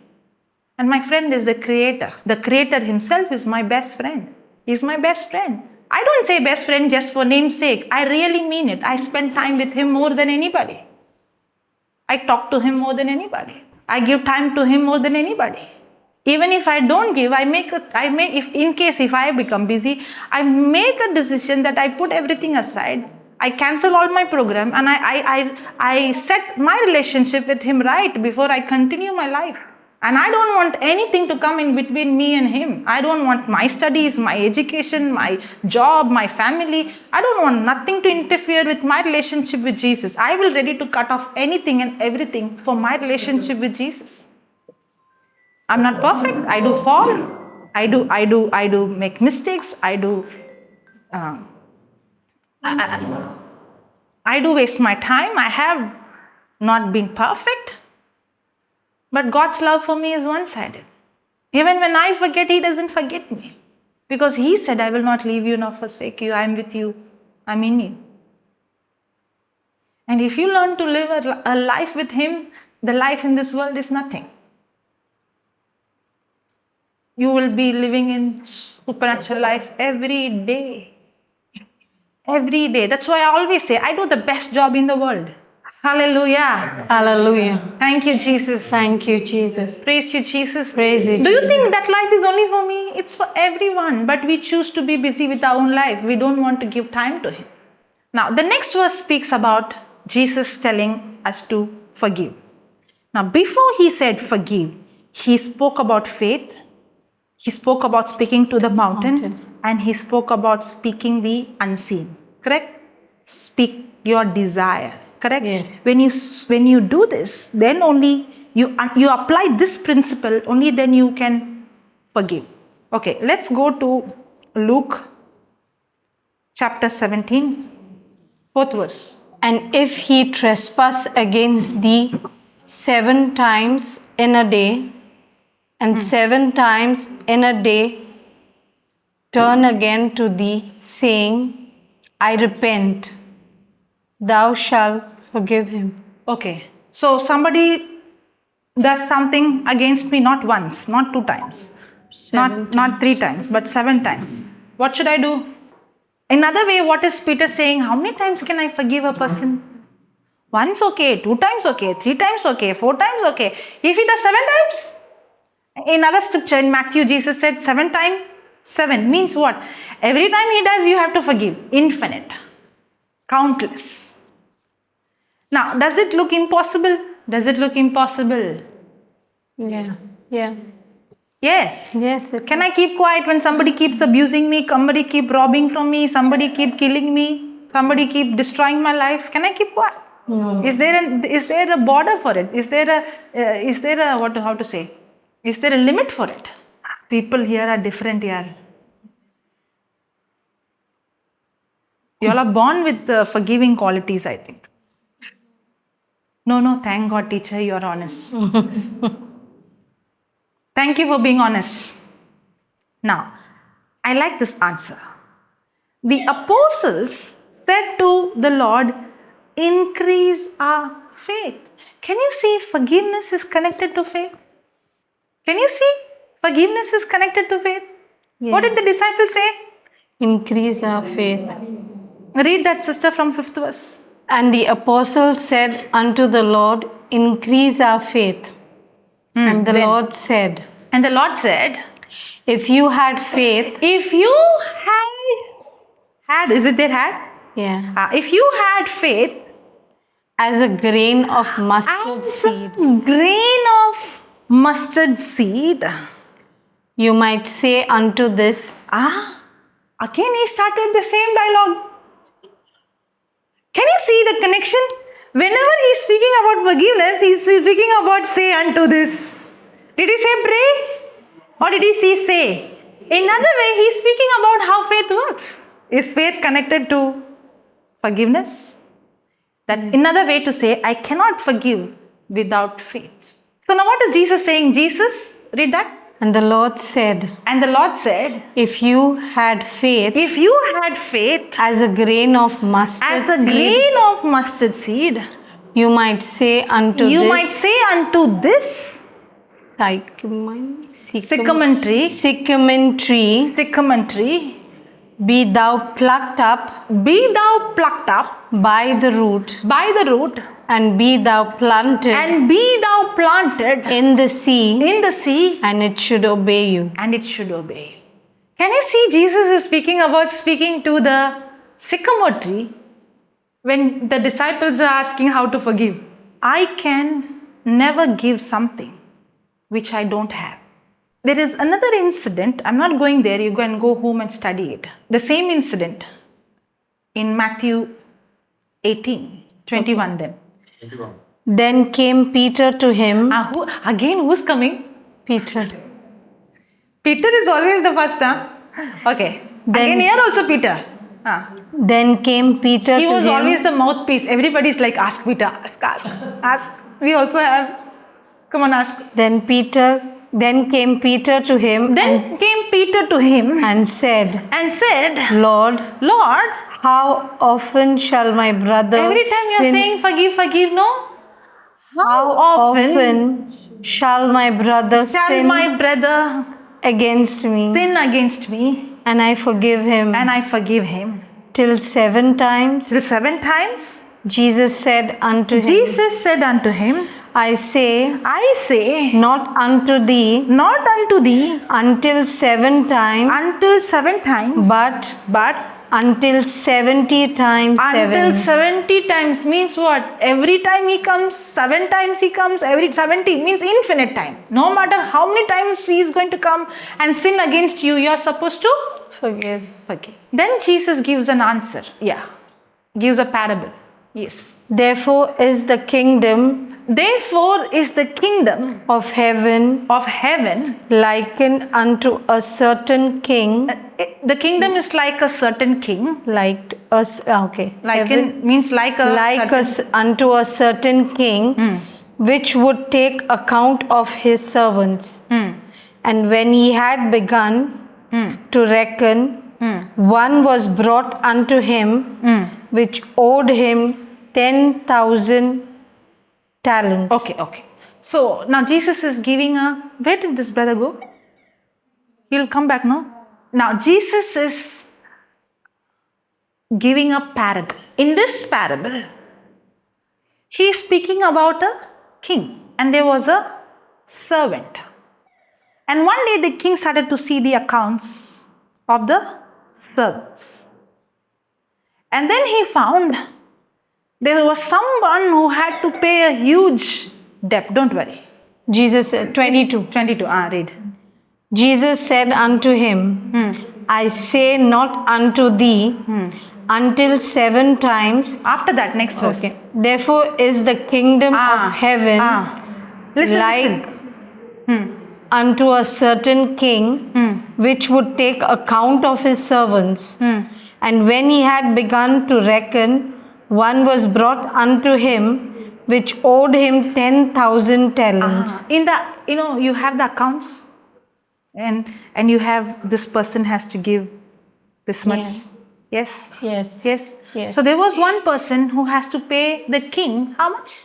10,000. How much? 10,000? 10,000 talents. Then? But for as much as he had not to pay, his Lord commanded him to be sold, and his wife and children and all that he had, and payment to be made. Okay, now, did he have money to pay back? No. Even if he's going to sell himself, his wife, his children, and give everything he has, can he pay? No. He cannot pay. You know who that person is? No. You and me. Okay. You know who that king is? God. Lord. For the sin we committed, even if we are going to give penance, we are going to do this and that and give animal sacrifice, and you kneel down and go, you crawl, you do anything. You and I can never pay the price for the sin we committed. That king is God. And that servant is we. Now, for example, is there an accounts book? Somebody has this much. Somebody has to pay this much back. Correct? Yeah. If the king says, "Okay, I have forgiven," do you think the accounts will change, or still it will show? It will show the what do you say? It shows the debt. This much money is missing, or this much money has to come. Yes or no? Yes. Yes. If the king is going to say, "I forgive," who is going to pay? Read that. Okay, I'll read from 23, okay? Therefore is the kingdom of heaven like unto a certain king, which would take account of his servants. And when he had begun to reckon, one was brought unto him which owed him 10,000 talents. But for as much as he had not to pay, his Lord commanded him to be sold, and his wife and children and all that he had, and payment to be made. So even if he is going to sell everything, can he make the payment? No. In the same way, no matter how much holy we live, no matter how much good works we do, no matter how much social service we do, none of us can pay the price for the sin we have committed. Yes or no? If anybody is going to say, "I am very good, I never committed sin," you are the biggest liar. Correct? So none of us can pay the price. We all are just like the servant. We cannot pay. Correct? But then see the next verse. The servant therefore fell down and worshipped him, saying, "Lord, have patience with me, and I will pay thee all." Then the Lord of the servant was moved with compassion. That is my God. My God moved with compassion and loosed him and forgave him the debt. You know what is mercy? Now, does this what the scripture say? He moved with compassion. Mercy is when God not giving me what I deserve. What does this man deserves? Punishment. Yeah. But he's not giving him what he deserves.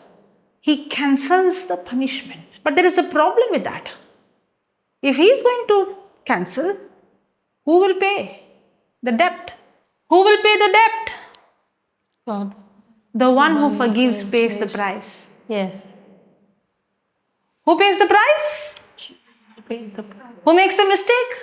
No. Who forgives? Who pays the price? Who forgives? So mercy is free, or there is a big price paid.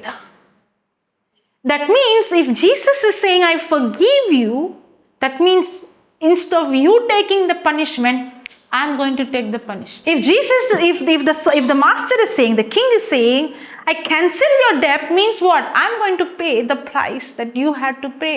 I cannot forgive without paying the price. You know what does it mean when you tell somebody, "I forgive you"? That means I'm paying the price for the mistake you did. But the good news is, you and I no need to pay. Jesus paid it on behalf of all of us. I only have to give what I received freely.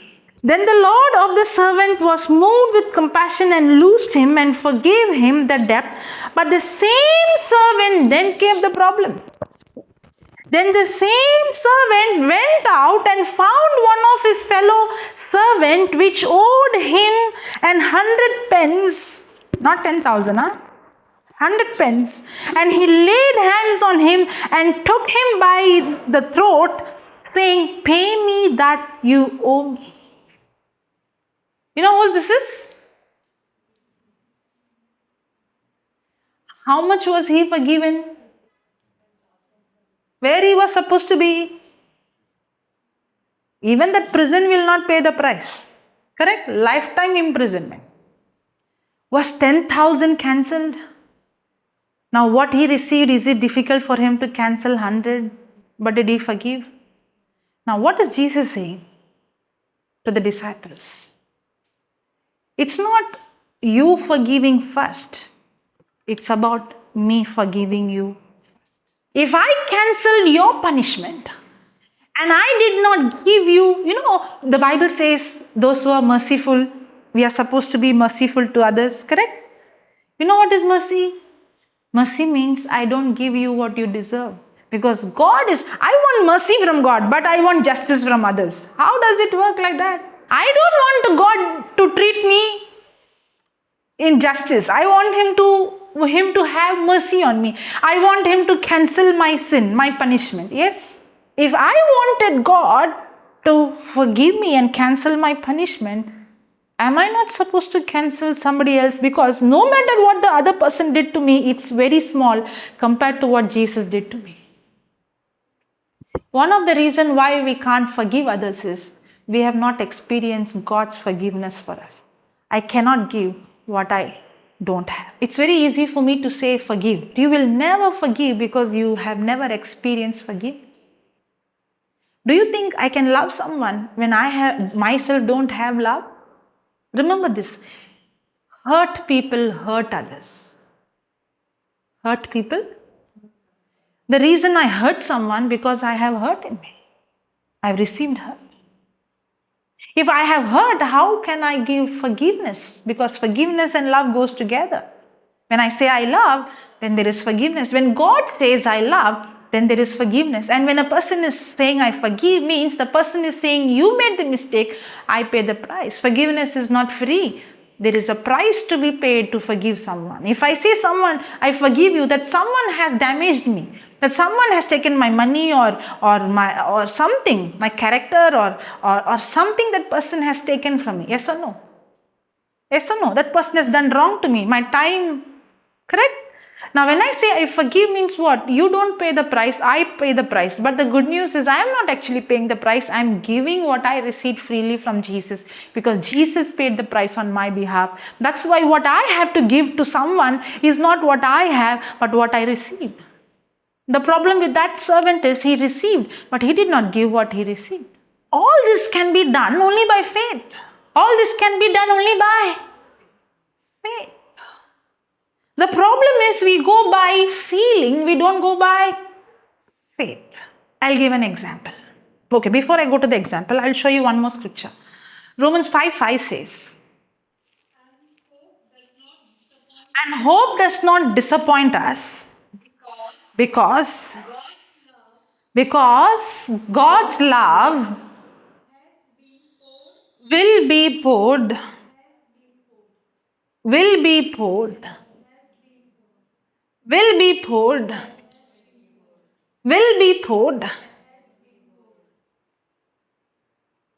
Are we going to receive God's love? Or His love is already poured in our heart? The day we accept Jesus Christ, our Lord, God and Savior, the day we receive Him, the day we are born again, we already have God's love poured in our heart. Are we going to receive or we already have? We already have. Yes. Into our Hearts. the Holy Spirit. So how is this love poured in my heart? Now is it my love or is it God's love? Now everything works by faith, okay? Can I speak to the mountain with my own ability or is it by faith? Forgiveness is also by faith. Correct? So now do I believe the word or do I believe my feelings? My feeling is saying I don't love. I have hatred. The word of God says I have God's love that is poured in my heart through the Holy Spirit. So do I have the Holy Spirit in me? Yes. Is the love of God poured in me? Yes. Yes. So do I have God's forgiveness in me? Yes. Even though it is poured in my heart, I have to change my thinking? I have to see the unseen? I have to believe the unseen. I have to change my thinking. I have to change my words. That's exactly what we are speaking about faith. That's how faith works. Faith is not to see the seen, faith is to see the unseen. My feeling is saying I have hurt or I have hatred. But the word of God says I have God's love. Okay, now I will come to the example. Are you ready? We both were very close friends. One day I did something like I betrayed her. She trusted me, but I betrayed. Okay?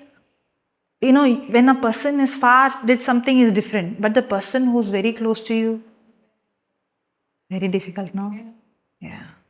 It came very quickly. The person is always with us, whom we love the most. Correct? When they cheat us, when they betray us, when they hurt us, what happens? Unbearable, heartbroken, correct? Can't come out of it. Yes or no? This is what your senses is saying. Now, what is running in your mind? This person did this to me. How can he do this? Correct? Now, come to the other side. I can think it two ways. One is, I can keep picturing, I did this to her. I bought that for her. I went out of my way and I loved. Correct. But all this time she was thinking about me like this. She cheated me. She abused me. Correct. But what about me and Jesus? He came out of his way and he gave his life for me. He's God who created. But he died. He was stripped naked. He was nailed. He was beaten. He was bruised. He was bleeding. And yet I cheated him many a times. I don't know about you. I did. I have two options. One is keep rehearsing. She did this to me. Or keep rehearsing what Jesus did to me. You know what is that sycamore tree? Now Jesus said, faith works like a seed. Correct? A seed. Now when Jesus is speaking about forgiveness, he is speaking about faith, and then he is speaking about seed. I want you to pay attention. This is important. Don't miss. Faith or unforgiveness, they all work through a seed. For example, I spoke words. You received. Remember the gateway, ears, eyes, mouth. I spoke something which hurt you. I betrayed you. I spoke words. Now, that word that you received is a seed. I have heard somewhere, I'm not 100% sure, that sycamore tree has dense root. Any tree, the root is stronger, deeper than the tree, correct? This unforgiveness is a demonic spirit. But how did I receive that? Through a seed. For example, somebody abused me when I was 10 years old. I received that seed. He did this to me. He abused me. That scene is repeated again and again and again. Now, if you take a seed, will life germinate without that seed planted in the soil? In the same way, when the hatred word was spoken, when the hatred incident happened, I received a seed. And I began to water it. And I began to imagine it. I began to rehearse it. I began to think about it. I began to ponder it again and again and again and again. And that seed began to sprout root. And the root began to go deep down. It's not just a seed, it's a demonic spirit. If I'm hating someone, it's not just hatred. I have received a seed and I'm pondering on, he did like this, he spoke like this, he behaved like this, she treated me like this. He did this to me, she did, and I have spent a lot of time in pondering, imagining, in thinking, and I received the seed. And the good news is, Jesus is saying, faith also works like the seed. Now, I can now reverse the process by taking the seed of what Jesus did and keep pondering, Jesus forgave my sin. I am the one who, when you begin to know who you were and what you did and how he has forgiven, that seed has to become a root in you and it has to become a tree in you. It has to become a stronghold in you. That's how faith, what the disciples said, increase my faith. And Jesus is saying you have to grow your faith. And how it grows? Faith works as a seed. It's not just speaking about the size of a seed. It's also speaking about the system of the seed. That's why Jesus said the sower went to sow the seed. Faith works. God's word is like a seed. The word of God is a seed. I told you, right? Why she took the cup from me? Here it is. I told you, right? This heart has to be filled. Correct? So when I plant the word continuously in my heart of God's forgiveness, then my heart is filled with forgiveness. But if I'm going to keep on planting seeds of hatred, I am growing what? Unforgiveness. Out of the abundance of the heart, what comes? Unforgiveness comes. That's the system. If I have to release faith-filled words, it will not come by my mouth if it is not filled in my heart. So if I have to forgive someone, then I need faith. And faith doesn't work without the word. That means I have to take the scriptures which speaks about God's love. What we read now, God's love, the King. The scripture speaks about God's love. What Jesus did for me on the cross, God's love. The whole Bible is God's love. I have to take the scripture, the word, and I have to begin to fill my heart with God's love and God's mercy and God's forgiveness towards me. And now the love of God, the compassion of God, it begins to fill. It's already in my spirit, but I'm talking about my mind. Now, that's how I cannot get up one day and say I can forgive. No, you cannot forgive like that. Nobody can forgive. What you don't have, you cannot give. I cannot release faithful. Now, am I supposed to speak to the spirit of unforgiveness? Yes. Did Jesus say speak to this sycamore tree? Yes. It's a spirit. And how did I open that door for the spirit? Because I allowed that seed of unforgiveness in my heart. Now, if I have to uproot it, then I have to fill my heart with God's love, God's word. This love is already in me. But I have to grow it. I have to renew my mind. How? What is abundant in my heart will come out of my mouth eventually. Now are you understanding the 25th? Jesus did not just forgive. Before that, he spoke about faith. If you don't understand how faith works, you will never be able to forgive anybody. You and I cannot forgive. But God's word, it has the power, and this love is already in our spirit. So what did Jesus say? Faith works like a seed. You cannot forgive someone if you don't plant the seed of love in your heart. If I don't plant the seed of forgiveness in my heart, and if I don't fill my heart, if you ask me to forgive someone, I cannot forgive someone because all my life I have heard hurts, rejection, and all that would come is hurt and rejection. I would reject somebody or hurt somebody. But then when I began to see and spend time, what is going through my ears, my eyes, my mouth, the love of God, what Jesus did for me on the cross, how he had compassion, how wicked I am, how evil I was. But Jesus cancelled my punishment. Now he has given me his love. God's love is poured. When I keep on speaking, now what is happening? I'm beginning to grow faith in that area of forgiveness. Now when I did something wrong to her, what I am saying will not have an impact on her because what Jesus has spoken to her becomes more real. There are two things. There is going to be your feeling that is going to bring hatred.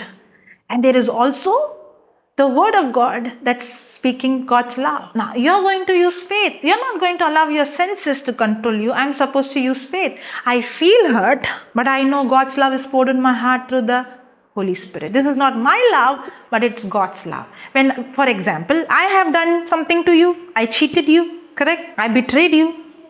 You were my best friend. Now you have choice. Which seed are you going to allow?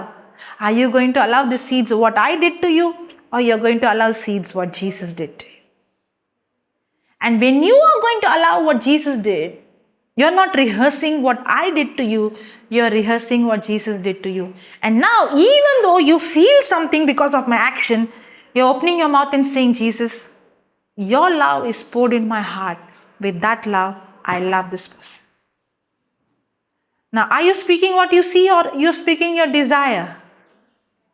Desire. The Bible says when you believe, when you say, whatever you say, you shall have. Now, when you say, believe you have already received. Even though my emotions are saying I hate, I'm going to not believe what my emotions are saying. I'm going to believe what the word of God says. I love her. Not with my love, but I love her because the love of God is poured in my heart. And now I'm going to speak to that. If I am a person who already have unforgiveness, I have built a stronghold of unforgiveness. In the name of Jesus, I speak to you, you spirit of unforgiveness. You have no power, no place in my life. Be uprooted and be cast into the sea. I command you to leave me now. Because it's a spirit. That's what Jesus said. When he spoke about forgiveness, he spoke about speaking to the sycamore tree. And now, once I speak to the spirit of unforgiveness, I am not supposed to speak what I feel or see. I am supposed to speak what I desire. What I desire love. I start speaking, I love this person, I bless this person. Thank you, Jesus. Your love is poured in my heart. With that love, I love her. Even though my senses are saying that's a lie, you don't love. No, my senses are saying, but the scripture says I already have God's love.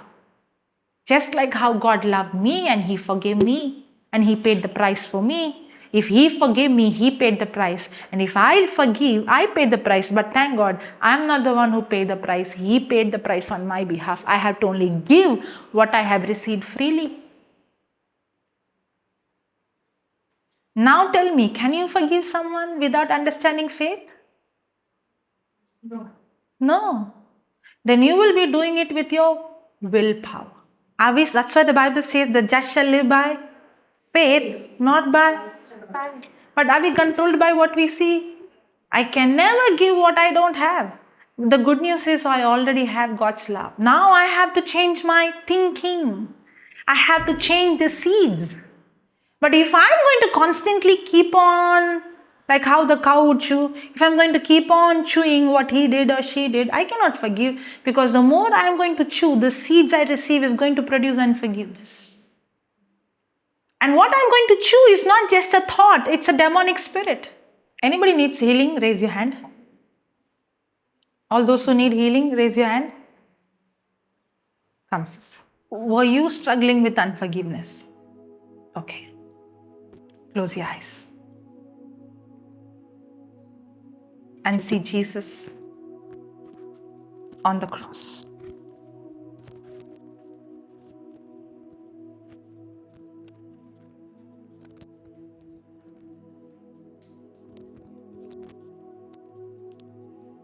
He took your sin. He took your punishment.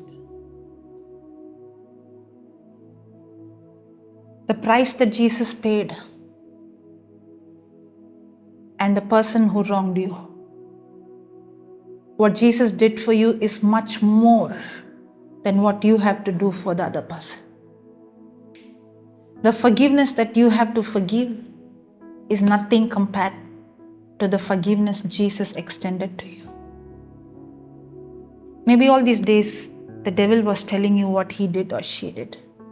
But today, Holy Spirit wants you to see the cross, what he did for you. No matter what sin you committed, no matter what was your past. He took it on the cross. The servant can never pay the debt, but the king cancelled it because he paid the price. No matter what you did, you and I can never pay the price, but Jesus cancelled it because he took our punishment, because he paid the price. Jesus has forgiven you. And as you're seeing Jesus on the cross, the blood of Jesus cleansing you right now,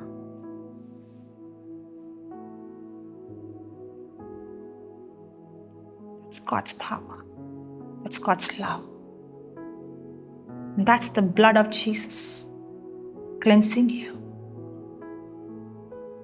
Cleansing you.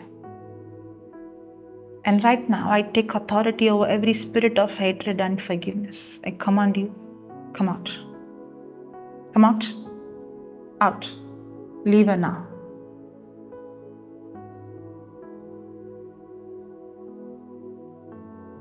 You're made whole.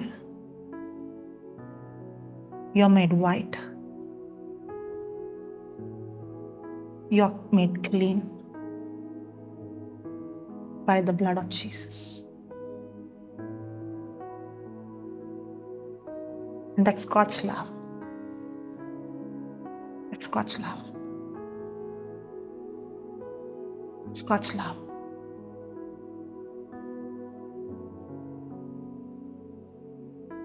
The love of the Father. It's okay, don't worry. The love of the Father.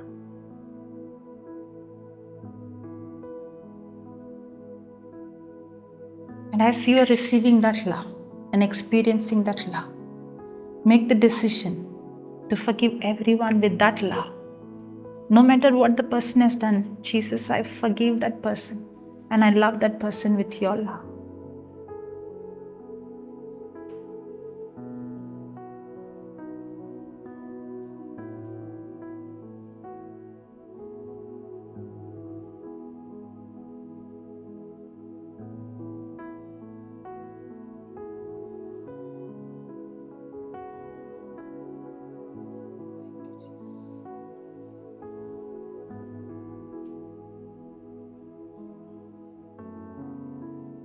You're set free.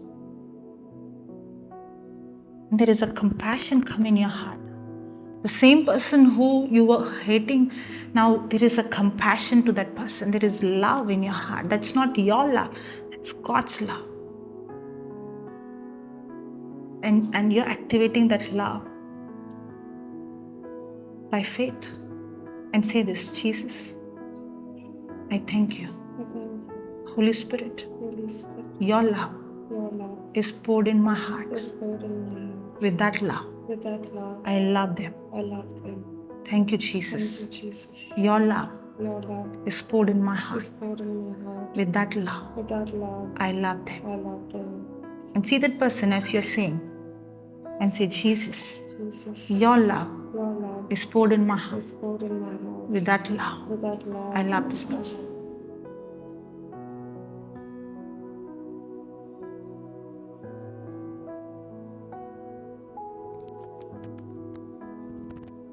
I know you couldn't stand. You're trying your best to stand. What pain you had, it's not there. It's gone. What pain you had? Leg pain. Now move and see. It's not there. Back also. Bend and see. It's not there. Gone? Yes. Completely? Yes. Praise God. Praise God. Hallelujah. Praise God. Is the word of God so real? Yes, very much. Is this real? Very much. It's alive. He is alive. He is real. Thank you, Jesus. What happened? You can't forgive? You cannot forgive with your own ability. Did you do it by your own ability, or you just did by faith? Yes, by faith. And you know what happened when she did by faith? The power of God took over. Yes or no? Yes. And the power of God took over and the hatred left her. The problem is you are trying to do it with your ability. Do you have any pain? The moment you forgive, the pain is going to leave. Come. Shall we all stand and all join together? The good news is none of us can do what we have to do with our own ability. That's why we don't take credit. I cannot forgive. I cannot speak to the mountain. I cannot remove a mountain. I cannot speak to cancer. But God gave me the power to speak. I cannot forgive. But God has poured His love. I have to believe not in my ability. Close your eyes. I have to believe in His word. And faith comes by hearing and hearing the word again and again and again. If you feel you don't have faith, then go and spend time not in rehearsing what the person did, but rehearsing what Jesus did. Close your eyes. Close your eyes. Close your eyes. Jesus is here. Jesus is here. He loves you. He's not angry with you. He's not mad at you. He loves you. No matter what happened in your past, no matter what you did, don't focus on what the other person did. Focus on what Jesus did to you. Look at your own life. Maybe outside people would have thought you are a good person, holy person, you went to church, but you know the evil in your heart. You know the corruption in your heart. You know the sin that you committed. Don't you ever dare say that I'm good. That's a lie. None of us are good. None of us were good. We all have sinned against God and we all deserve to go to hell. But if you're going to think I'm good, you will never receive forgiveness and you'll end up in hell. You know the people who did not receive Jesus, not the sinners, the Pharisees, because they thought, I am going to temple, I am going to church, I know the scripture, but they are the first candidates who are going to hell. If you think you are living holy life because you go to church, you will be the first candidate to go to hell. Going to church will not take you to heaven. None of our good works will take us to heaven. None of our social work will take us to heaven. You know what takes us? The blood of Jesus is what cleansed us. All I have to do is not to boast in what I did, but believe in the blood of Jesus. I don't qualify because I prayed. I qualify because Jesus forgave me.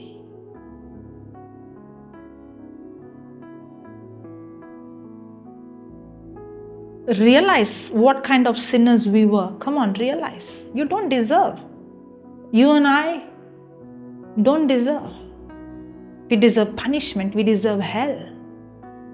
Just like the servant. I'm just like the servant. The servant couldn't pay even if he would have sold himself. Even if he would have sold his wife, his children and everything he had, he would have not able to pay. I'm just like that servant. No matter how holy I try to live, no matter how good I want to be, no matter how much I go to church, no matter how much I read the Bible, no matter how much I give to the poor, I cannot pay the debt. I cannot pay the price. None of my good works qualify me.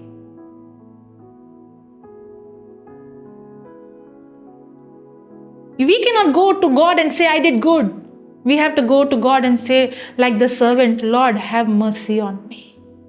You and I need mercy, not justice. Don't ask God for justice, then you will receive what you deserve. You and I deserve punishment. If you go to God and say, I want justice, He did this to me. God is a just God, then He has to punish you for what you did. Don't go to God for justice. You and I need mercy and He has given us the mercy, but we have to receive it. Look at Jesus on the cross. Close your eyes and see Jesus on the cross. He paid the price. He shed the blood. And as you're seeing the blood of Jesus, right now, the blood of Jesus is cleansing you.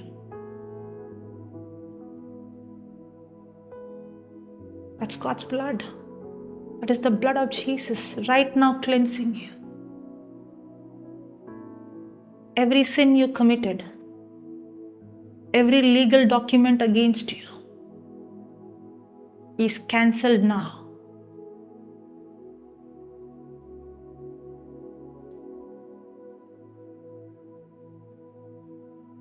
When you believe what He did for you, He took your punishment. He cancelled every legal document against you.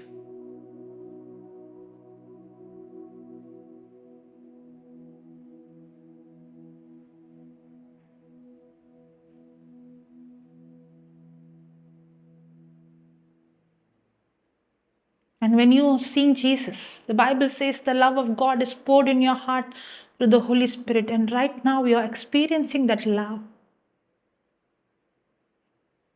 That love of God is right now destroying every demonic spirit of hatred now. Receive your freedom now. Receive your freedom now.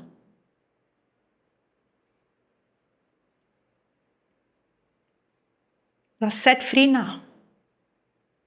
You're washed by the blood of Jesus now. Not by your own strength. When you believe not in your own ability, when you believe the unseen, when you believe what Jesus did for you.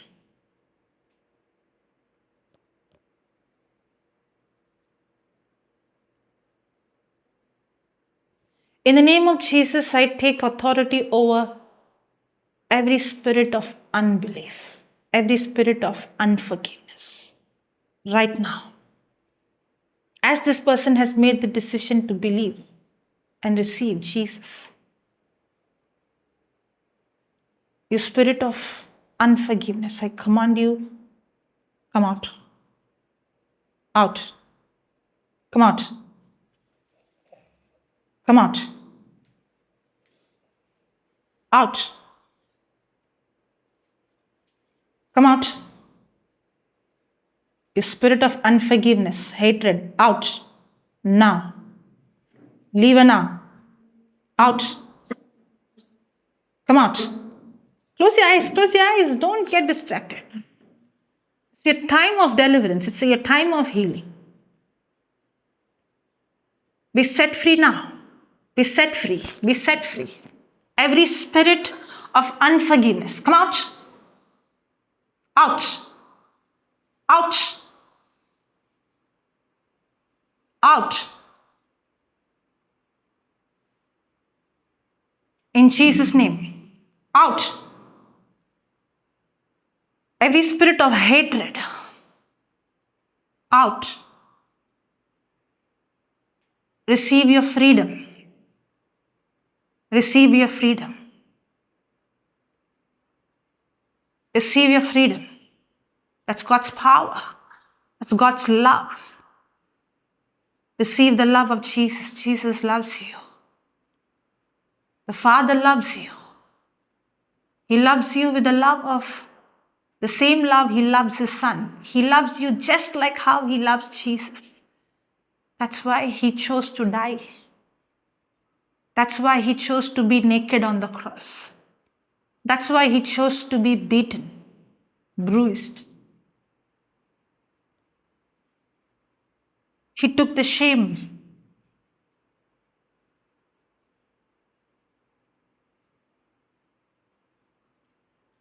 And that's God's love. Receive. And this love is poured in your heart through the Holy Spirit. And this love of God is poured in your heart through the Holy Spirit. Come on, receive. Receive. That's God's love.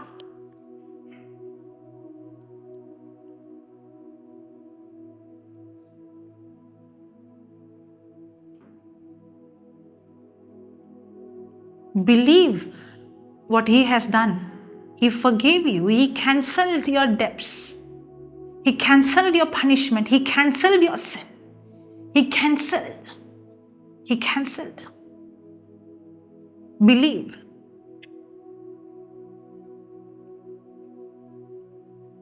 You and I don't qualify. It's a free gift.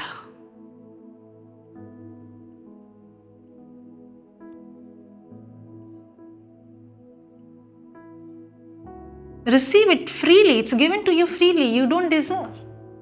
It's given to you freely. None of us deserve it. God's love is given to you. Come on, receive it. He loves you. He loves you. No matter what you did, He loves you. You have to only believe. He loves you. He loves you unconditionally. He loves you unconditionally.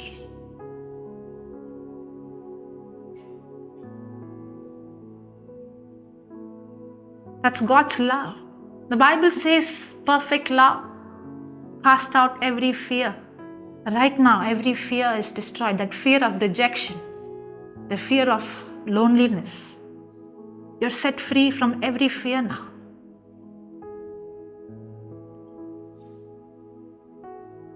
Every spirit of hatred, every spirit of unforgiveness, every spirit of rejection. You spirit of rejection, come out.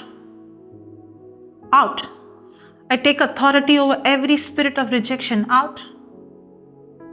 Out.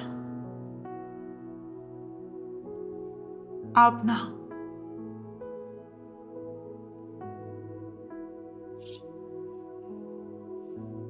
That's God's love. It's God's love. It's God's love. It's God's love. Close your eyes and receive. That's God's love. Jesus loves you. Jesus loves you. Receive the love of Jesus.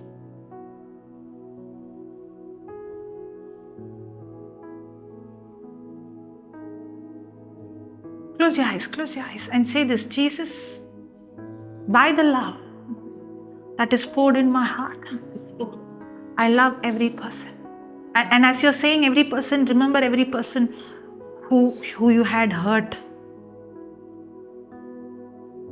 And say this: Jesus, thank you, Holy Spirit. Thank you, Holy Spirit. By that love you have poured in my heart, I choose to forgive every person.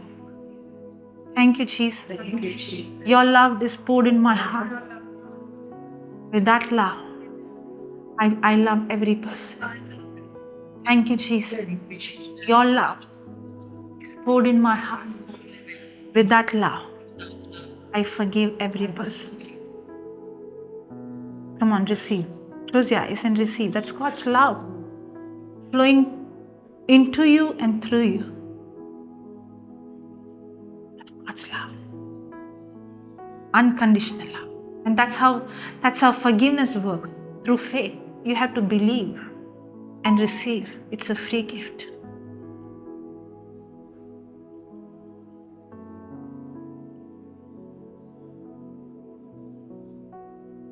Thank you, Jesus.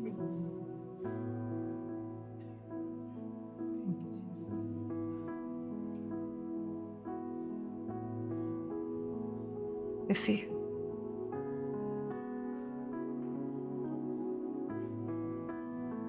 Thank you, Jesus.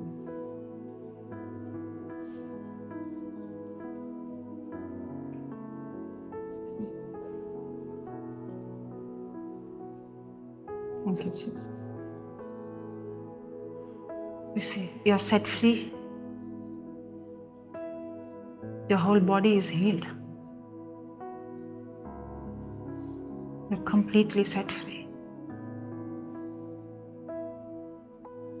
Come on, receive. Receive, receive, receive. Thank you, Jesus. Thank you, Jesus. Thank you, Jesus.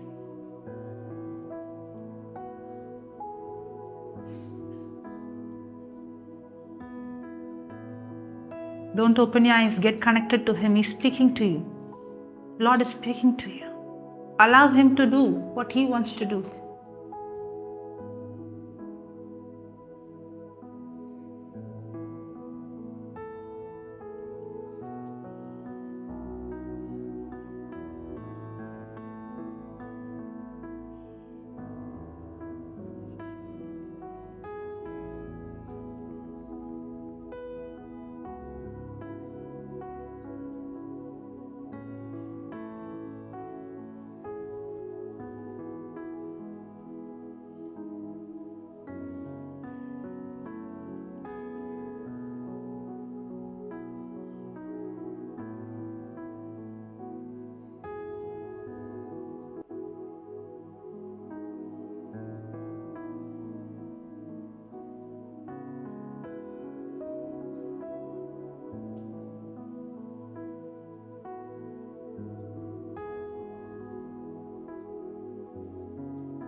That's God's love.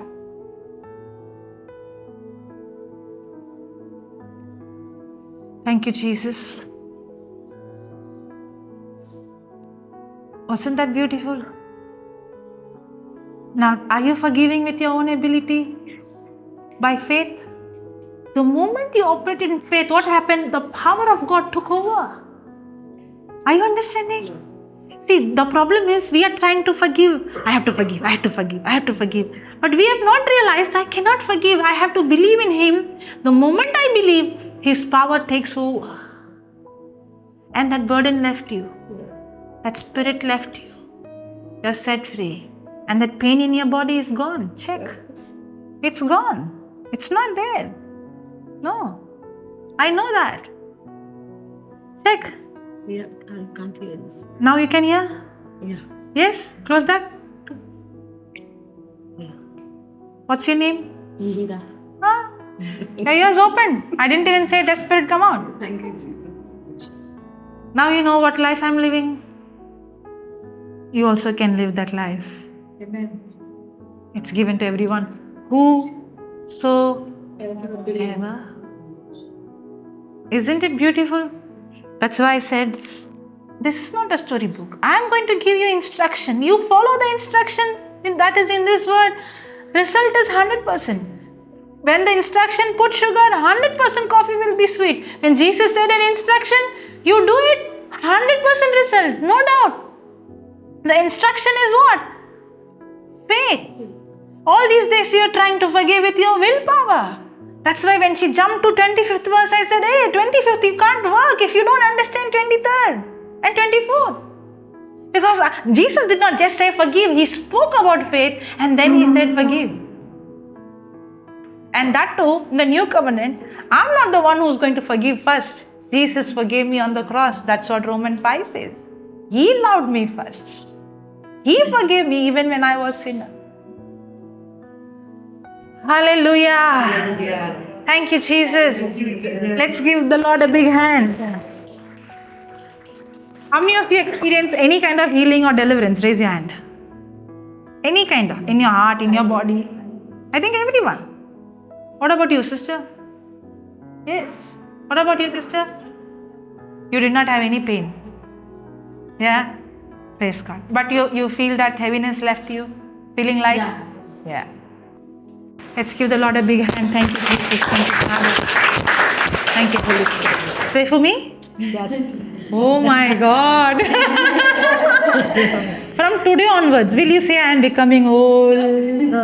My digest system is, not like how I was young. Are you going to say that?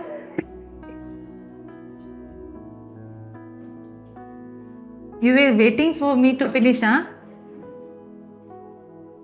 Somebody stand behind her, please. Thank you, Father. Close your eyes. See Jesus on the cross.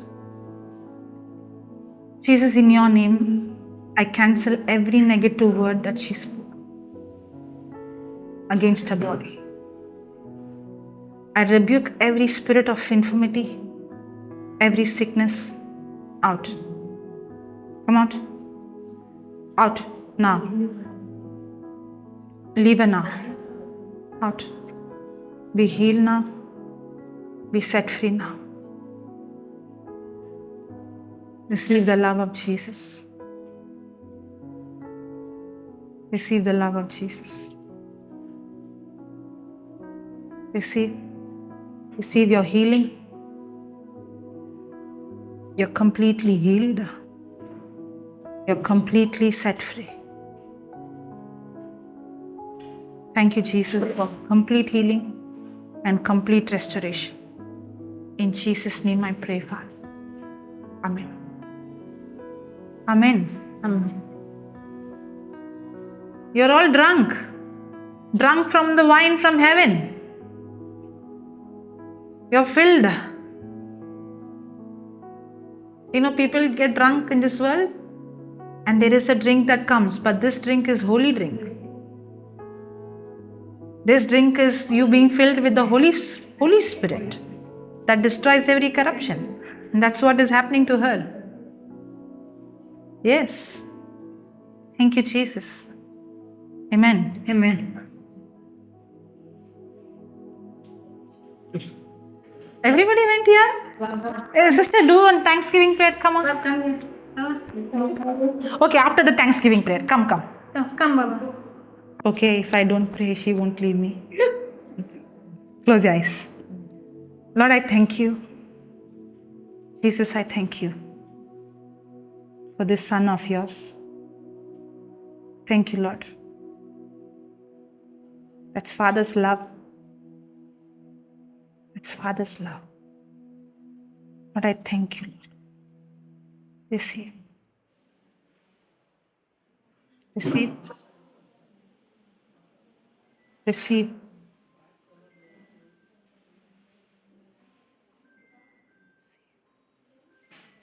Thank you, Lord, for filling him with your love. Thank you, Jesus. Thank you, Lord, for the future, the plans that you have for him. Thank you, Lord, for bringing the right teachers, right friends who will help him to grow in your love, in your word, in your truths. Just like how Jesus grew in wisdom, the same Spirit is upon your son, and he also is growing in wisdom, in your word, in your truth.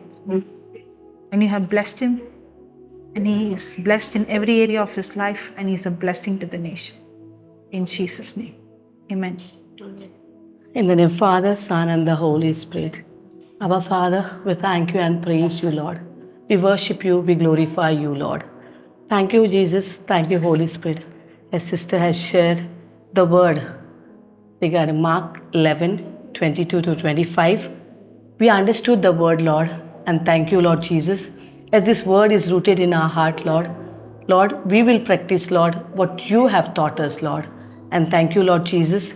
Lord, we bless everything, whatever you have given to us, Lord. Every word that today Sister Jocelyn had shared, Lord, we thank you for this word, Lord. Thank you, Lord Jesus. Lord, we thank you for this house, Lord, this family, Lord, which has opened the doors for us, Lord. Thank you, Lord Jesus. We pray for each and every one who are gathered here, Lord. Lord, they understood your word, Lord, and they will reach out to so many souls, Lord, as the word was preached, Lord. And thank you, Lord Jesus, for giving us this wisdom, knowledge, and understanding of your word. In Jesus' name we prayed. Amen, amen, amen.